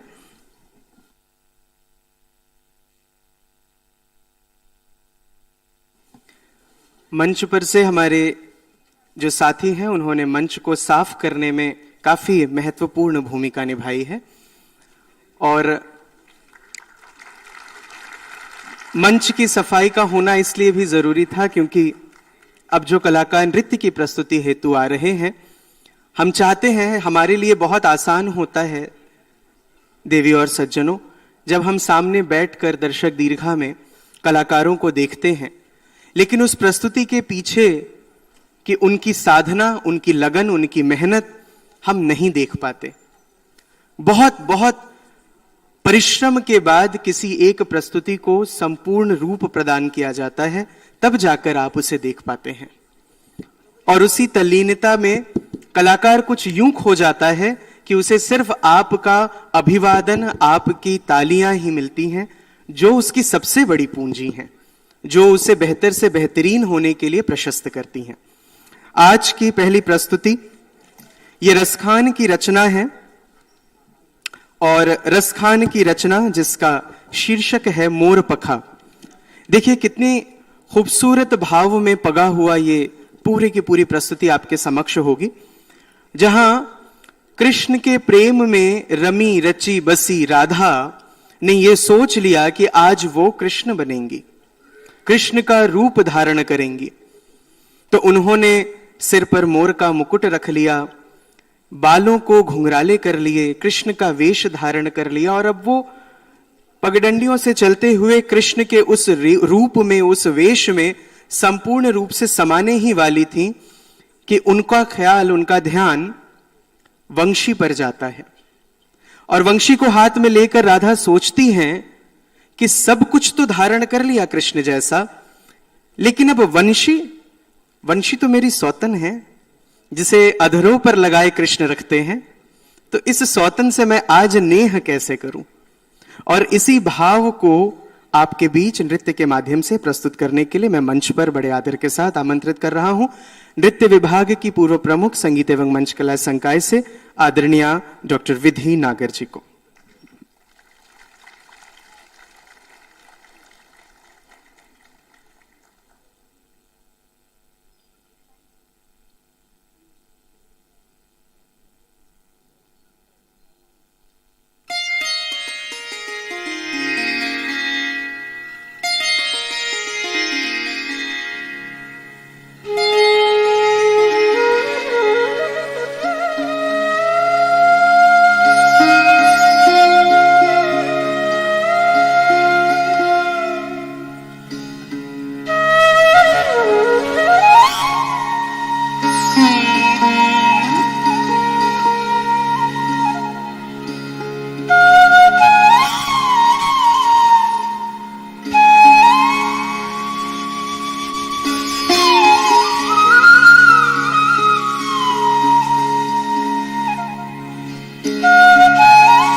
तेरे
सिर ऊपर राखे हो, मोर पखा सिर ऊपर राखे हो, मोर पखा सिर ऊपर राखे हो, मोर पखा सिर ऊपर राखे हो।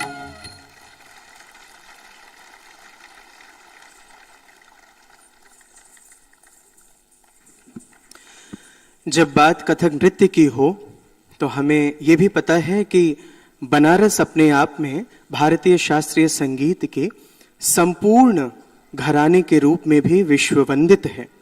और इसी कड़ी में आज की अगली प्रस्तुति पारंपरिक कथक नृत्य के तराना एवं जुगलबंदी की मंच पर आ रहे हैं सुश्री अपराजिता पटेल, सुश्री अदिति थापलियाल, सुश्री रागिनी कल्याण, श्री अमृत मिश्रा, श्री शिवम शुक्ला एवं साथ में गुरु डॉक्टर विधि नागर।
Ding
अगली प्रस्तुति एक रचना जिसके बोल हैं पायलिया झनकार मुरी।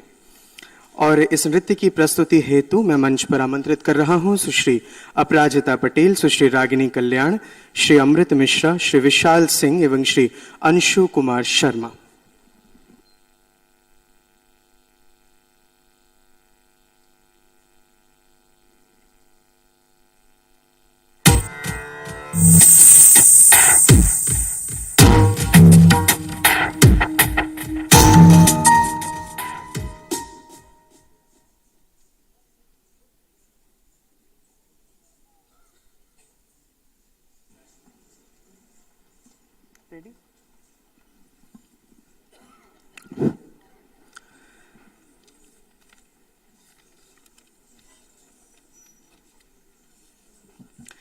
सेवेंथ आइडियल विलेज कॉन्फ्रेंस जो कि रूरल ट्रांसफॉर्मेशन सस्टेनेबल ग्रोथ के लिए आयोजित किया गया है, स्वतंत्रता भवन काशी हिंदू विश्वविद्यालय के सभागार में आप सभी आज की शाम संगीत एवं मंच कला संकाय काशी हिंदू विश्वविद्यालय परिवार की ओर से आप सभी के लिए विशेष रूप से तैयार किए हुए कार्यक्रम का आनंद ले रहे हैं।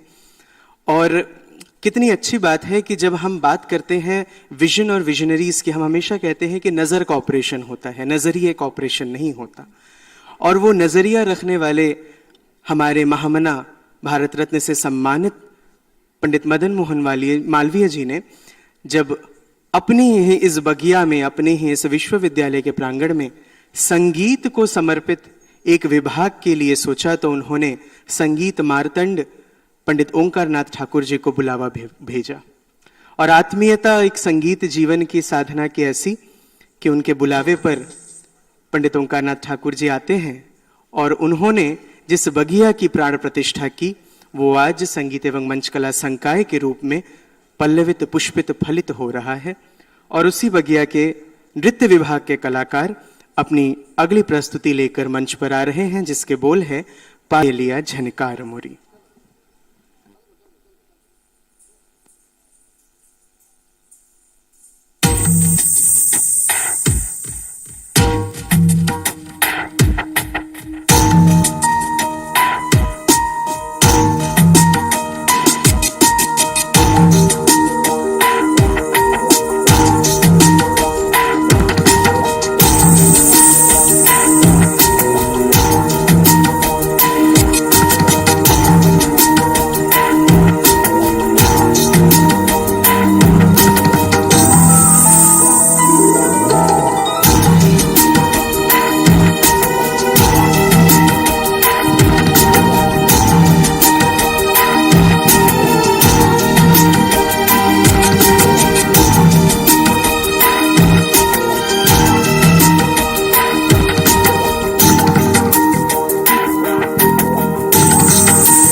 धागे दीगे ता धारिंदा ढेत्ता किरधा तक्का थुंगा तकिट तका टिटिक तगदि गनता थई तत थई आ थई तत थई थई तथई तथई थई थई तत थई तथई तथई थई थई तत तत थई तथई तथई थई थई तत तत्ता।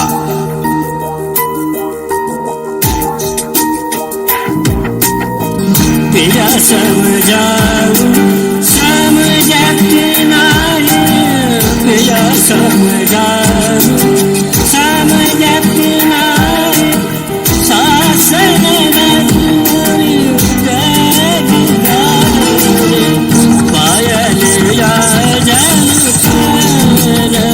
मोरे पायल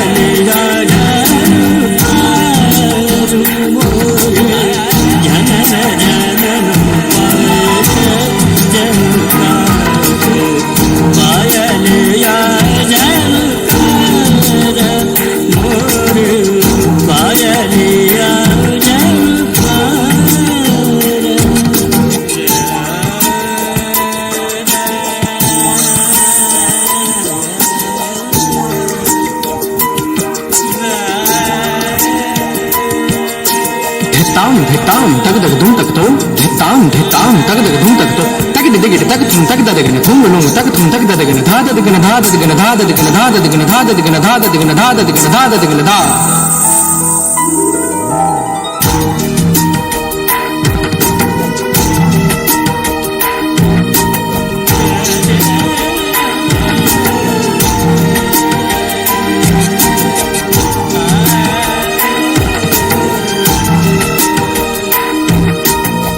पिया समझाऊं समझते नहीं पिया समझाऊं समझते नहीं सास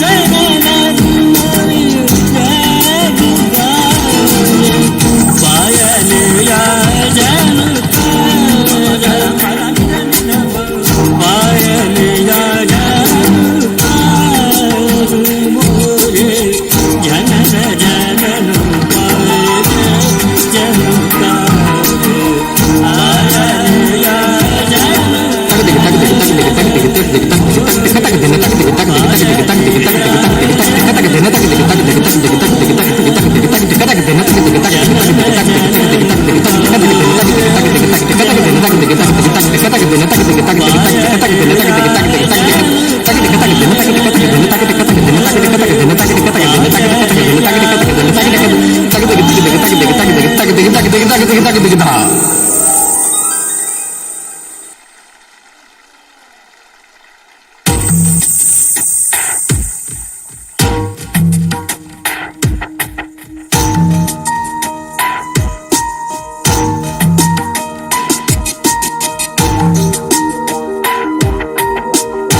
मंच पर से अभी जो ऊर्जा हम देख रहे थे उसी ऊर्जा को हम आगे बढ़ाते हैं। हम जानते हैं कि हम जब बात शास्त्र की करते हैं और शास्त्रीयता की करते हैं तो कहीं ना कहीं उसका जो आंगन है वो लोक है। आज भी हम अपने व्यस्त से व्यस्ततम दिनचर्या में भी जब हमारे घर के किसी त्योहार में या किसी राज्य स्तरीय किसी त्योहार में जाने को होता है तो हमारा मन आह्लादित भी होता है, प्रफुल्लित भी होता है और हम चाहते हैं कि किसी तरह से हम वहां पहुंच जाएं। उसी कड़ी में एक लोक नृत्य जिसकी प्रस्तुति अब मंच पर से होने वाली है और इसको हम कर्मा नृत्य कहते हैं। करम एक पौधा है और छत्तीसगढ़ और झारखंड में एक त्योहार के अंतर्गत ये माना जाता है कि लोग प्रकृति की पूजा करते हैं। करम के पौधे को लेकर आते हैं, अपनी बगिया में, अपने आंगन में लगाते हैं और प्रकृति की उपासना में लीन वो लोग इस नृत्य के माध्यम से प्रकृति को नमन करते हैं। कर्मा या करम नृत्य छत्तीसगढ़, झारखंड, बिहार, उड़ीसा, पश्चिम बंगाल के एक प्रमुख त्योहार का प्रमुख अंग है। मुख्य रूप से यह त्योहार भादो मास की एकादशी के दिन या उसके आसपास मनाया जाता है। वैसे भी लोक परंपरा और लोक संस्कृति की स्वच्छंदता यही है, उसकी खूबसूरती यही है कि वो हर बंदिश से परे है, हर बाधा से परे है और इसीलिए शायद लोक जो कि अविमुक्त रूप से इस पूरे आकाश में, इस पूरे फिजाओं में घुलकर अपनी खुशबू हम तक पहुंचाती है, वही लोक हमें बांध कर रखती है, वही त्योहार हमें बांध कर रखते हैं। और उसी कड़ी में मैं मंच पर कर्मा लोक नृत्य की प्रस्तुति हेतु आमंत्रित कर रहा हूं सुश्री पल्लवी जायसवाल, सुश्री प्रिया दुबे, सुश्री नेहा शर्मा, श्री सौरभ दास, श्री विशाल सिंह, श्री अंशु कुमार शर्मा एवं श्री धर्मराज जी को।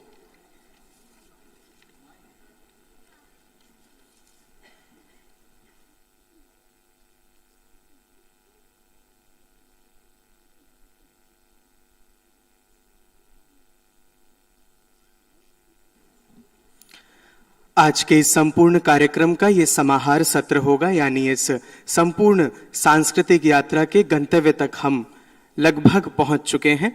इस नृत्य के बाद हम समाप्ति की ओर बढ़ चुके होंगे। इस संपूर्ण कार्यक्रम में जो नृत्य की प्रस्तुति आप देख रहे हैं, इनका निर्देशन गुरु डॉक्टर विधि नागर जी ने किया है और इस संपूर्ण सांस्कृतिक कार्यक्रम का समन्वयन एवं इसकी परिकल्पना प्रोफेसर संगीता पंडित जी की है।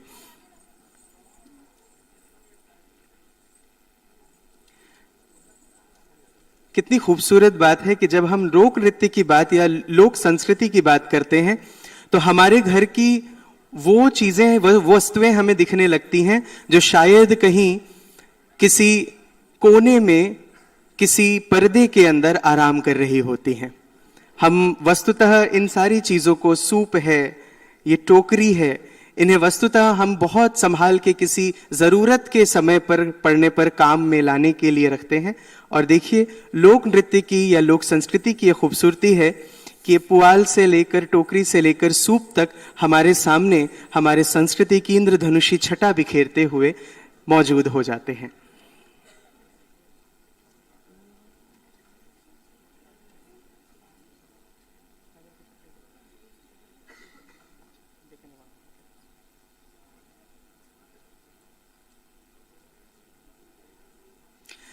हम बहुत धीरे धीरे आगे बढ़ रहे हैं और धैर्य हमारा सबसे बड़ा अस्त्र है। हम कबीर के शहर बनारस में हैं, जहां कबीर हमें सिखाते हैं कि धीरे धीरे रे मना धीरे सब कुछ होए, माली सींचे 100 घड़ा ऋतु आए फल होए। तो हम उसी संयम, उसी अनुशासन, उसी धीरज के साथ आगे बढ़ रहे हैं। और निश्चित रूप से अंतिम प्रस्तुति है, अंतिम प्रस्तुति जिसे हम शो स्टॉपर परफॉर्मेंस कहते हैं। और वैसे भी हम जानते हैं कि कोई अच्छी चीज थोड़ा समय लेती है, घर में बनने वाली खीर भी थोड़ा समय लेकर पकती है। तो उसी कड़ी में हम थोड़ा सा समय, थोड़ा सा धीरज अपने कलाकारों को देंगे, क्योंकि वो बहुत परिश्रम के बाद आपके बीच आते हैं। उनकी उस परिश्रम का सम्मान करते हुए थोड़ा सा हम धीरज बनाए रखेंगे।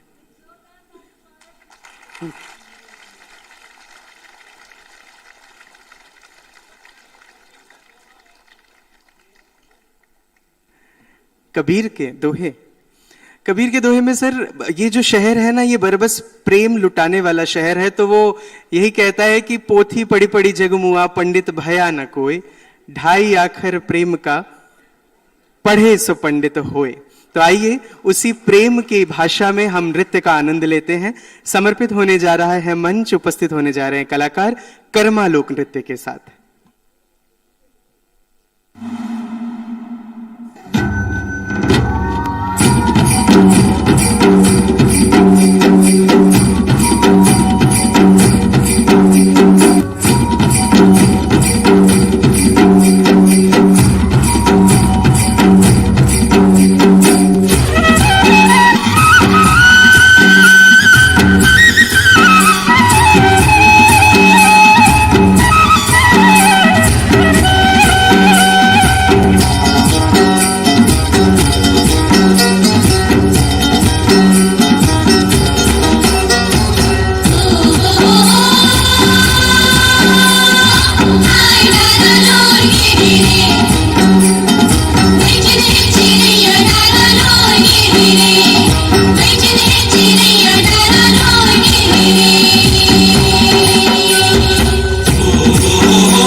भैया पोडियम मत बंद किया कीजिए प्लीज।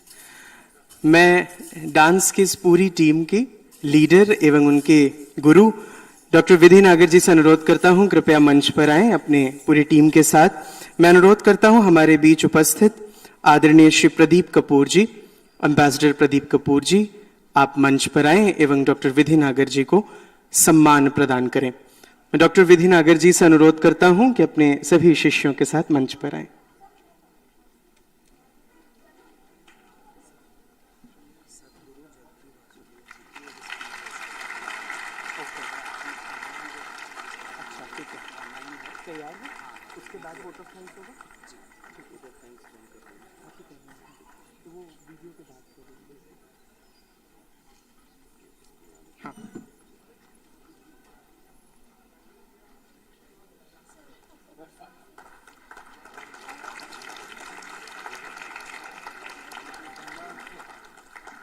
मैं मंच पर प्रोफेसर संगीता पंडित जी से अनुरोध करता हूं आने के लिए।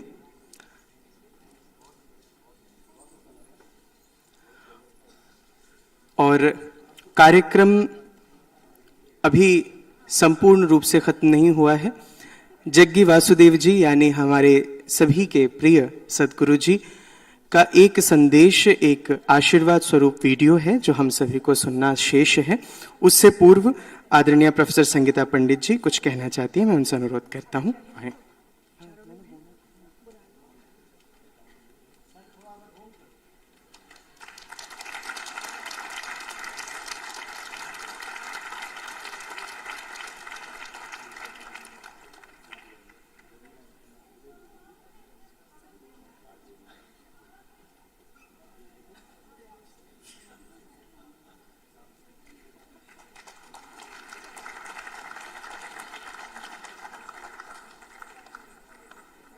मैं आप सबको प्रणाम करती हूँ। आशा करती हूँ कि आपको हमारी ये सांस्कृतिक प्रस्तुतियाँ बहुत अच्छी लगी हैं जो आपकी तालियाँ बता रही थी। यूँ है कि कोई भी कार्यक्रम एक बड़ी समूह की सहायता के बिना पूर्ण नहीं होता। आज आपने हमें सामने देखा, हमारे साथ जिन लोगों ने हमारी मदद की, मैं उनको भी थोड़ा इंट्रोड्यूस करना चाहती हूँ। जैसे हमारे साथ श्री नरेंद्र मिश्रा जी हैं और उनकी पूरी टीम, साथ में जो भी हैं साउंड पे जो भैया लोग हैं, ये सारे, क्योंकि हम लोग पूरी तरह से डिपेंडेंट हैं उनके ऊपर।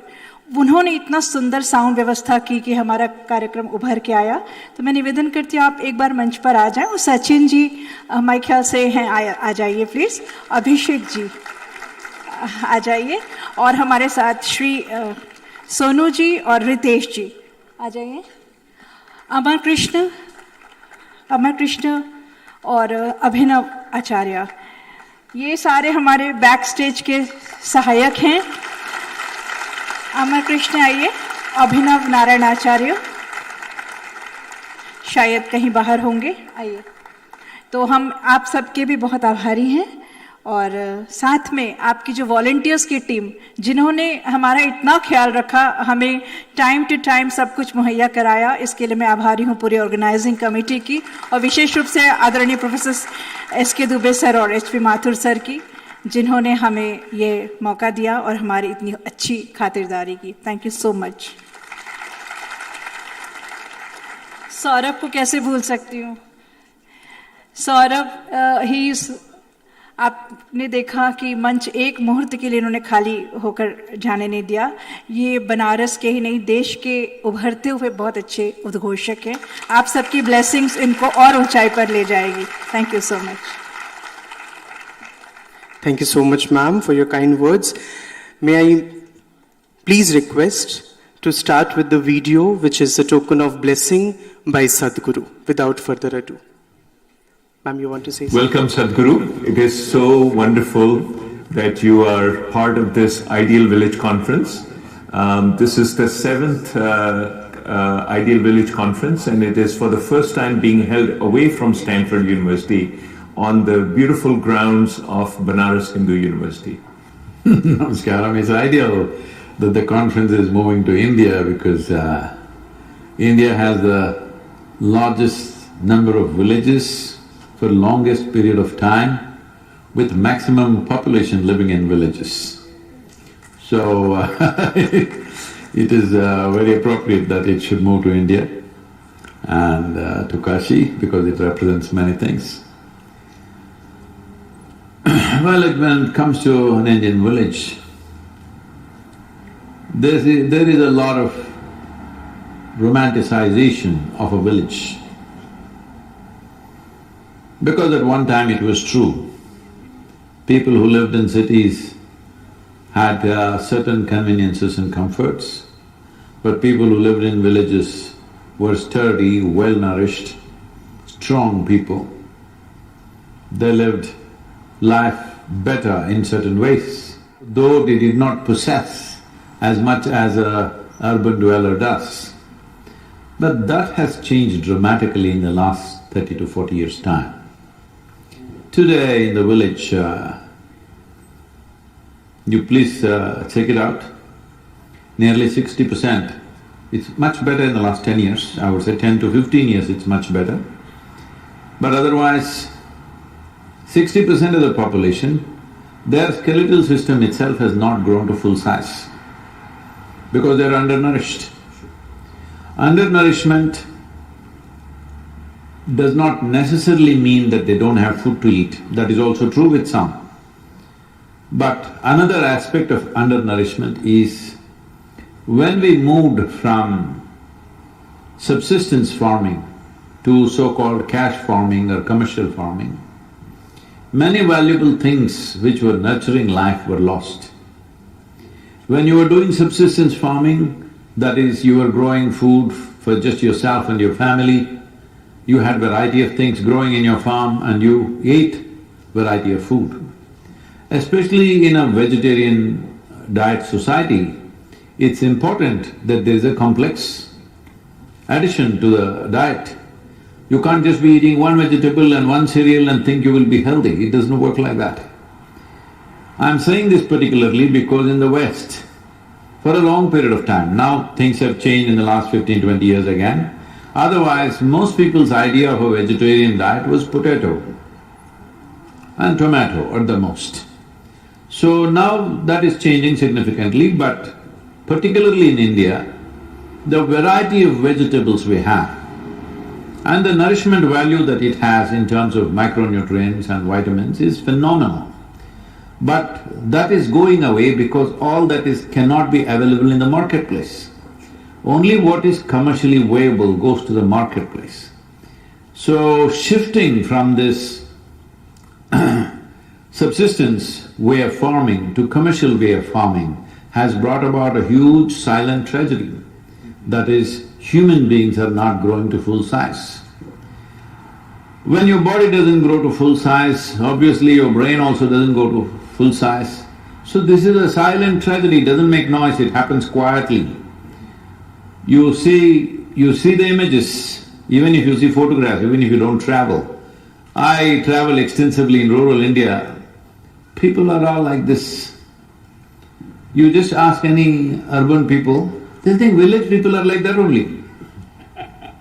Village people are not like that, they have not eaten properly right from their childhood, unfortunately. So if you don't change this, you don't build a nation. Without healthy, competent human beings, there is no nation, okay? So this is one of great concern, if this has to change, because even if there is a certain amount of money in the farmer's hand by selling his commercial crop, which may come once in 4 months or 6 months or once in 12 months, he tends to buy a motorcycle or a car or a tractor or a fancy cell phone or something like this because the aspiration in the society has turned in that direction. He will not go and buy fruit, vegetable, fish, meat, whatever else is needed for his own nourishment and his children's nourishment because this has become the trend in southern India. Rice, tamarind, onion, chili is the staple diet. In northern India, wheat, onion, chili is the staple diet, it's become like this. I happened to be in London, I was in somebody's home. At that time, a few years ago, when this whole debate is going on Indian televisions about the onion prices, election is close and everybody is talking about onion prices. So this English family asked me, what is this about onions? I said, that's our staple diet, so everybody is discussing onion prices can bring down a government, okay? So this has to change, means there needs to be an effort in a different way. One important thing is to bring back the power of scale. See, till about 8 or 9 generations ago, in India we did not own the land, we only owned the produce. We divided the produce among ourselves, the whole village worked, and according to the input, we got a certain amount of produce. It's only in the last 8, 9 generations we divided the land. So suppose your forefather 10 generations ago had 100 acres, by the time this generation comes, everybody has 1 or 2 acres. So this has happened, the average land holding is 1 hectare. So it's simply not scalable, it's not… there is no power of scale to it. It is simply a futile effort, enormous resources being wasted, because for 2 acres of land, everybody is putting a barbed wire fence, everybody is putting a bore well, everybody is putting a power connection. It's just waste. And naturally they find that working in the village or doing agriculture is heartbreaking. From your state, everybody who can go to Canada or United States or Australia, wherever in the world, they are gone. Others are all moving towards the city from everywhere. It's expected by 2032, 220 million people in India will move from rural to urban areas. Which city is equipped to handle that kind of population? But this is inevitably going to happen because agriculture is always a backbreaking activity. But today it's a heartbreaking activity, because with 2-3 acres of land, how do you make it productive? You have to make it super intensive. Not everybody is capable of that, there is not enough funding for that, there is not enough guidance, many problems are there. So as a part of this, the most important thing is to bring the power of scale back. To do that is why we brought about this legislations for farmer producer organizations, which are now being called as farmer producer companies. We still call it FPO. We have 23 FPOs of our own. We have put a few thousand farmers together. So, putting a few thousand farmers together, suddenly there's a power of scale. Their incomes have multiplied anywhere between 300 to 800%. Above all, they don't have to go to the farm every day. I'll tell you the mechanics of this. See, every day, almost every day, the farmer is going to his land. Why is he going there? One important part of this is, though he owns it for many generations, he has to every day go and prove it's his land, just by presence. Otherwise somebody will move the survey stone and plow into his land, because there is pressure of not enough land for everybody. So what we did was to bring digital survey and fix it so that nobody can move it anymore. No stones moving, no walking stones. Just fix it digitally, electronically you fix it and that's it. So now that one aspect is gone. Another reason why the farmer goes to the land is to turn on the pump. Or because if he doesn't want to go, he just leaves it running for 48 hours, 70 hours like this, which is such a sheer waste of both water and electricity. But this is a problem. So now when we make this a little more integrated, we are not integrating the land. Land still remains in your hands. You do your own crop. Suppose both of us are in one farmer-producer organization, you do a crop of your choice, I do a crop of my choice, there is an advisory. Depending on the soil condition, market situations, we will advise, see, it's best you grow this crop this season. But it still is left to you. But the important thing is, suppose my land has more water and your land has minimal water, we are just unnecessarily putting a bore well there and sucking things out. Now I supply water to you, but you pay me something for my water. So now you don't have the problem of going there and irrigating, because we have an integrated drip irrigation systems and stuff like this. So now, for these two reasons for which the farmer was going there every day, now on an average, if a farmer goes to his land 60 to 65 days in a year, he can grow 2 crops effectively. This, if we actually implement it on the ground, nearly 500 to 600 million people their hands will become free for 300 days in a year. That's a revolution for a country. Another aspect of it is our villages are all thousands of years old. So they've all grown very haphazardly, occupying, leaving a very bad footprint without necessary drainage, without anything, because this has happened over a very long period of time. Planning was impossible. So time has come to change that thing. Right now, for example, if there is a village of anywhere between 5,000 to 10,000 people, normally it is occupying anywhere between 10 to 25 acres of land.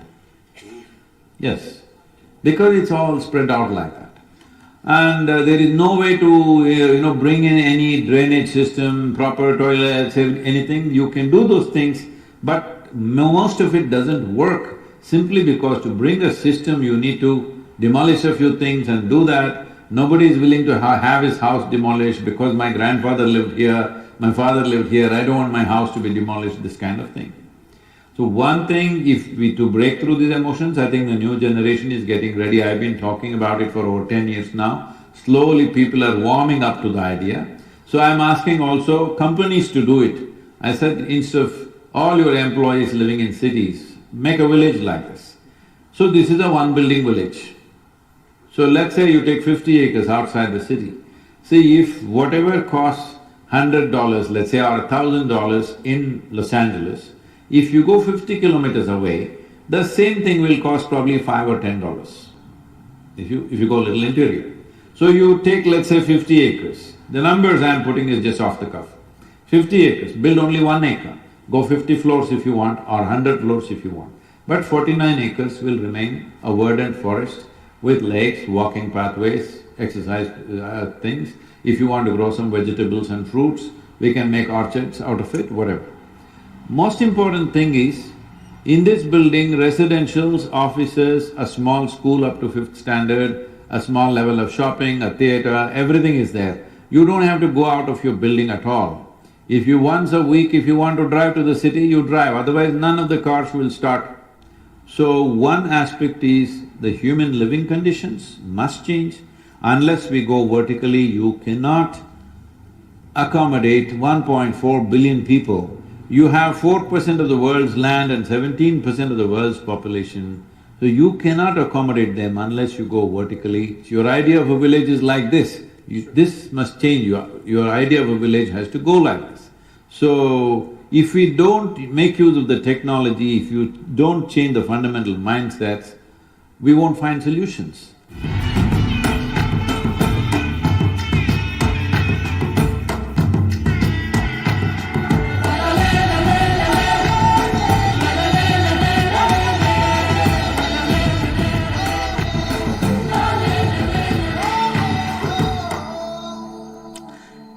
Thank you, Kamaljeet sir, for bringing forth this wonderful, enriching and informative message from Sadhguru. May I request Ambassador Pradeep Kapoor sir to please come forth and produce the thank you note.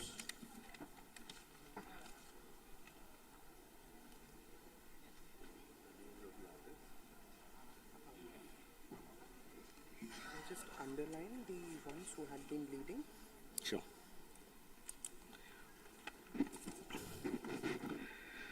सबसे पहले तो मैं कहना चाहूँगा बहुत बहुत धन्यवाद. You have we are talking about transformation of villages and rural community. You have mesmerized us so much that we were floating on the Ganges all this while, on the waves of the Ganges, on the waves of the Ganga. Thank you very much for organizing this most beautiful performance.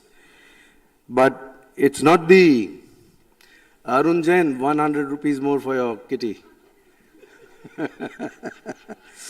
And thank you, Professor Sunny Anand, for bringing this very beautiful conversation with Sadhguruji, because we spent 7 hours under the very strict dynamic leadership of Arun Jain to come to some parts of this discussion of HOCO community, for example, the holistic community of community farming and cooperative farming. So those sort of solutions were discussed in the workshop, but each of the artists I'll just, say thanks to the main artists who conducted the show and the students performed. Professor Sangeeta Pandit ji, Professor Praveen Uddhav ji, and Dr. Vidhi Nagar ji. I, as an ambassador and diplomat in many countries, have organized very large cultural programs. But this one was absolutely one of the most amazing. Thank you so much. It was absolutely mesmerizing. And the effort that has gone into it, I don't know how to thank you enough. Professor Sujit Dubey, Professor H.P. Mathur, I don't know how many nights you have slept in the last few months or the last year, but the outcome which we see here, I'm going to address my remarks to the students in particular now, in the sense that I have traveled a lot in almost all the continents, many countries, taught in a large number of universities all over the world in all the continents.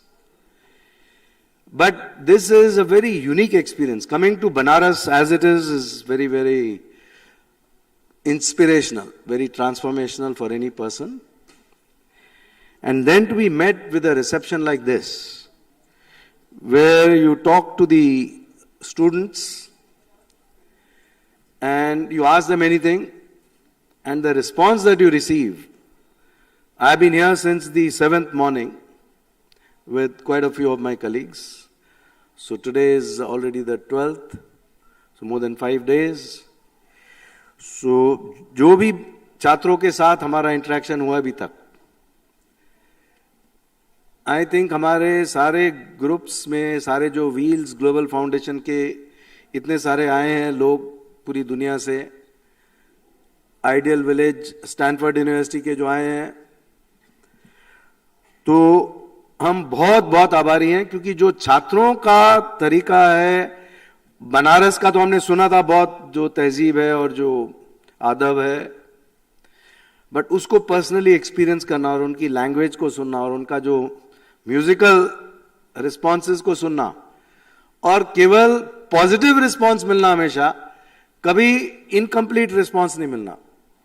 जब हम कहें किसी भी student को कि भाई ये काम हमको करना है या करवाना है, चाहिए इंफॉर्मेशन चाहिए या फीडबैक चाहिए, किसी भी एक छात्र ने ये नहीं कहा कि सर ये मुश्किल है या सोचना पड़ेगा या देखना पड़ेगा.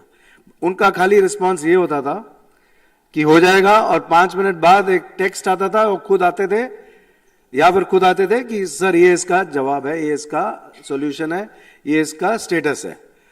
ऐसा मैंने किसी आईआईटी में भी नहीं देखा है, और बाहर की यूनिवर्सिटीज में तो इम्पॉसिबल सोचना भी ऐसे. तो बहुत गजब है, एकदम मैजिक है. और जो मैजिक आप प्रोफेसर माथुर ने किया है स्टूडेंट्स की ट्रेनिंग का, आपको तो प्रोफेसर दुबे को, दोनों को कोई कभी फ्यूचर में जॉब की जरूरत नहीं पड़ेगी, क्योंकि सारा जो आईआईटी का भी महकमा है उनके लिए ट्रेनिंग ही करना उनके लिए बहुत फायदेमंद रहेगा. ऐसे अगर रिस्पॉन्सेज मिलने लगे यूनिवर्सिटी में, पूरे भारत में या पूरे दुनिया में, तो हर देश के लिए बहुत ही अच्छा रहेगा. तो it was like a literally the only thing I can say is it was absolutely a role model performance. And thanks to the vice chancellor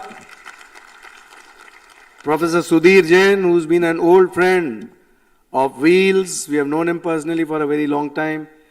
He lays out the red carpet every time, but this time with the support of Professor Dubey and Professor Mathur, the red carpet was not just one layer, but it was like multiple layers of red carpet. Like we saw Sadhguru saying, vertical villages, it was a vertical red carpet.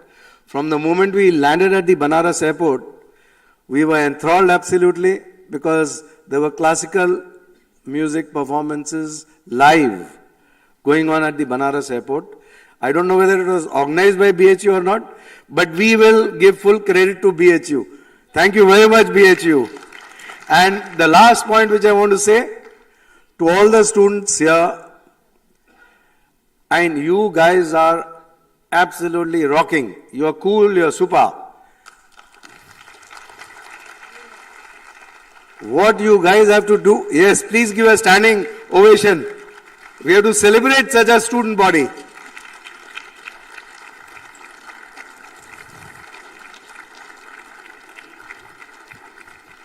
it's like a dream student body. And what you guys now have to realize is that, and we had heard about Mamana and the contribution he had made and the character value which he had instilled in the university. But for you students body and all the students here, one word of advice: you have got only 24 hours more or less than 24 hours of exposure to these most eminent individuals who have traveled from all over the world. Each one of them, and I can start naming, and just sitting in front of me, I see all of you. And the contributions which are made to the world, to the US economy, to the Indian economy, in so many different ways, to the community, to the society, is so phenomenal. And for all the students to just go straight ahead and say, I want to know about you, I want to hear from you, I want to connect with you, I want to interact with you. That's what you have to do for the next 24 hours and make the maximum. And you have done so much already. Get some benefit out of all these people here. That is my advice. Thank you very much. सबको प्रणाम, सबको नमस्ते.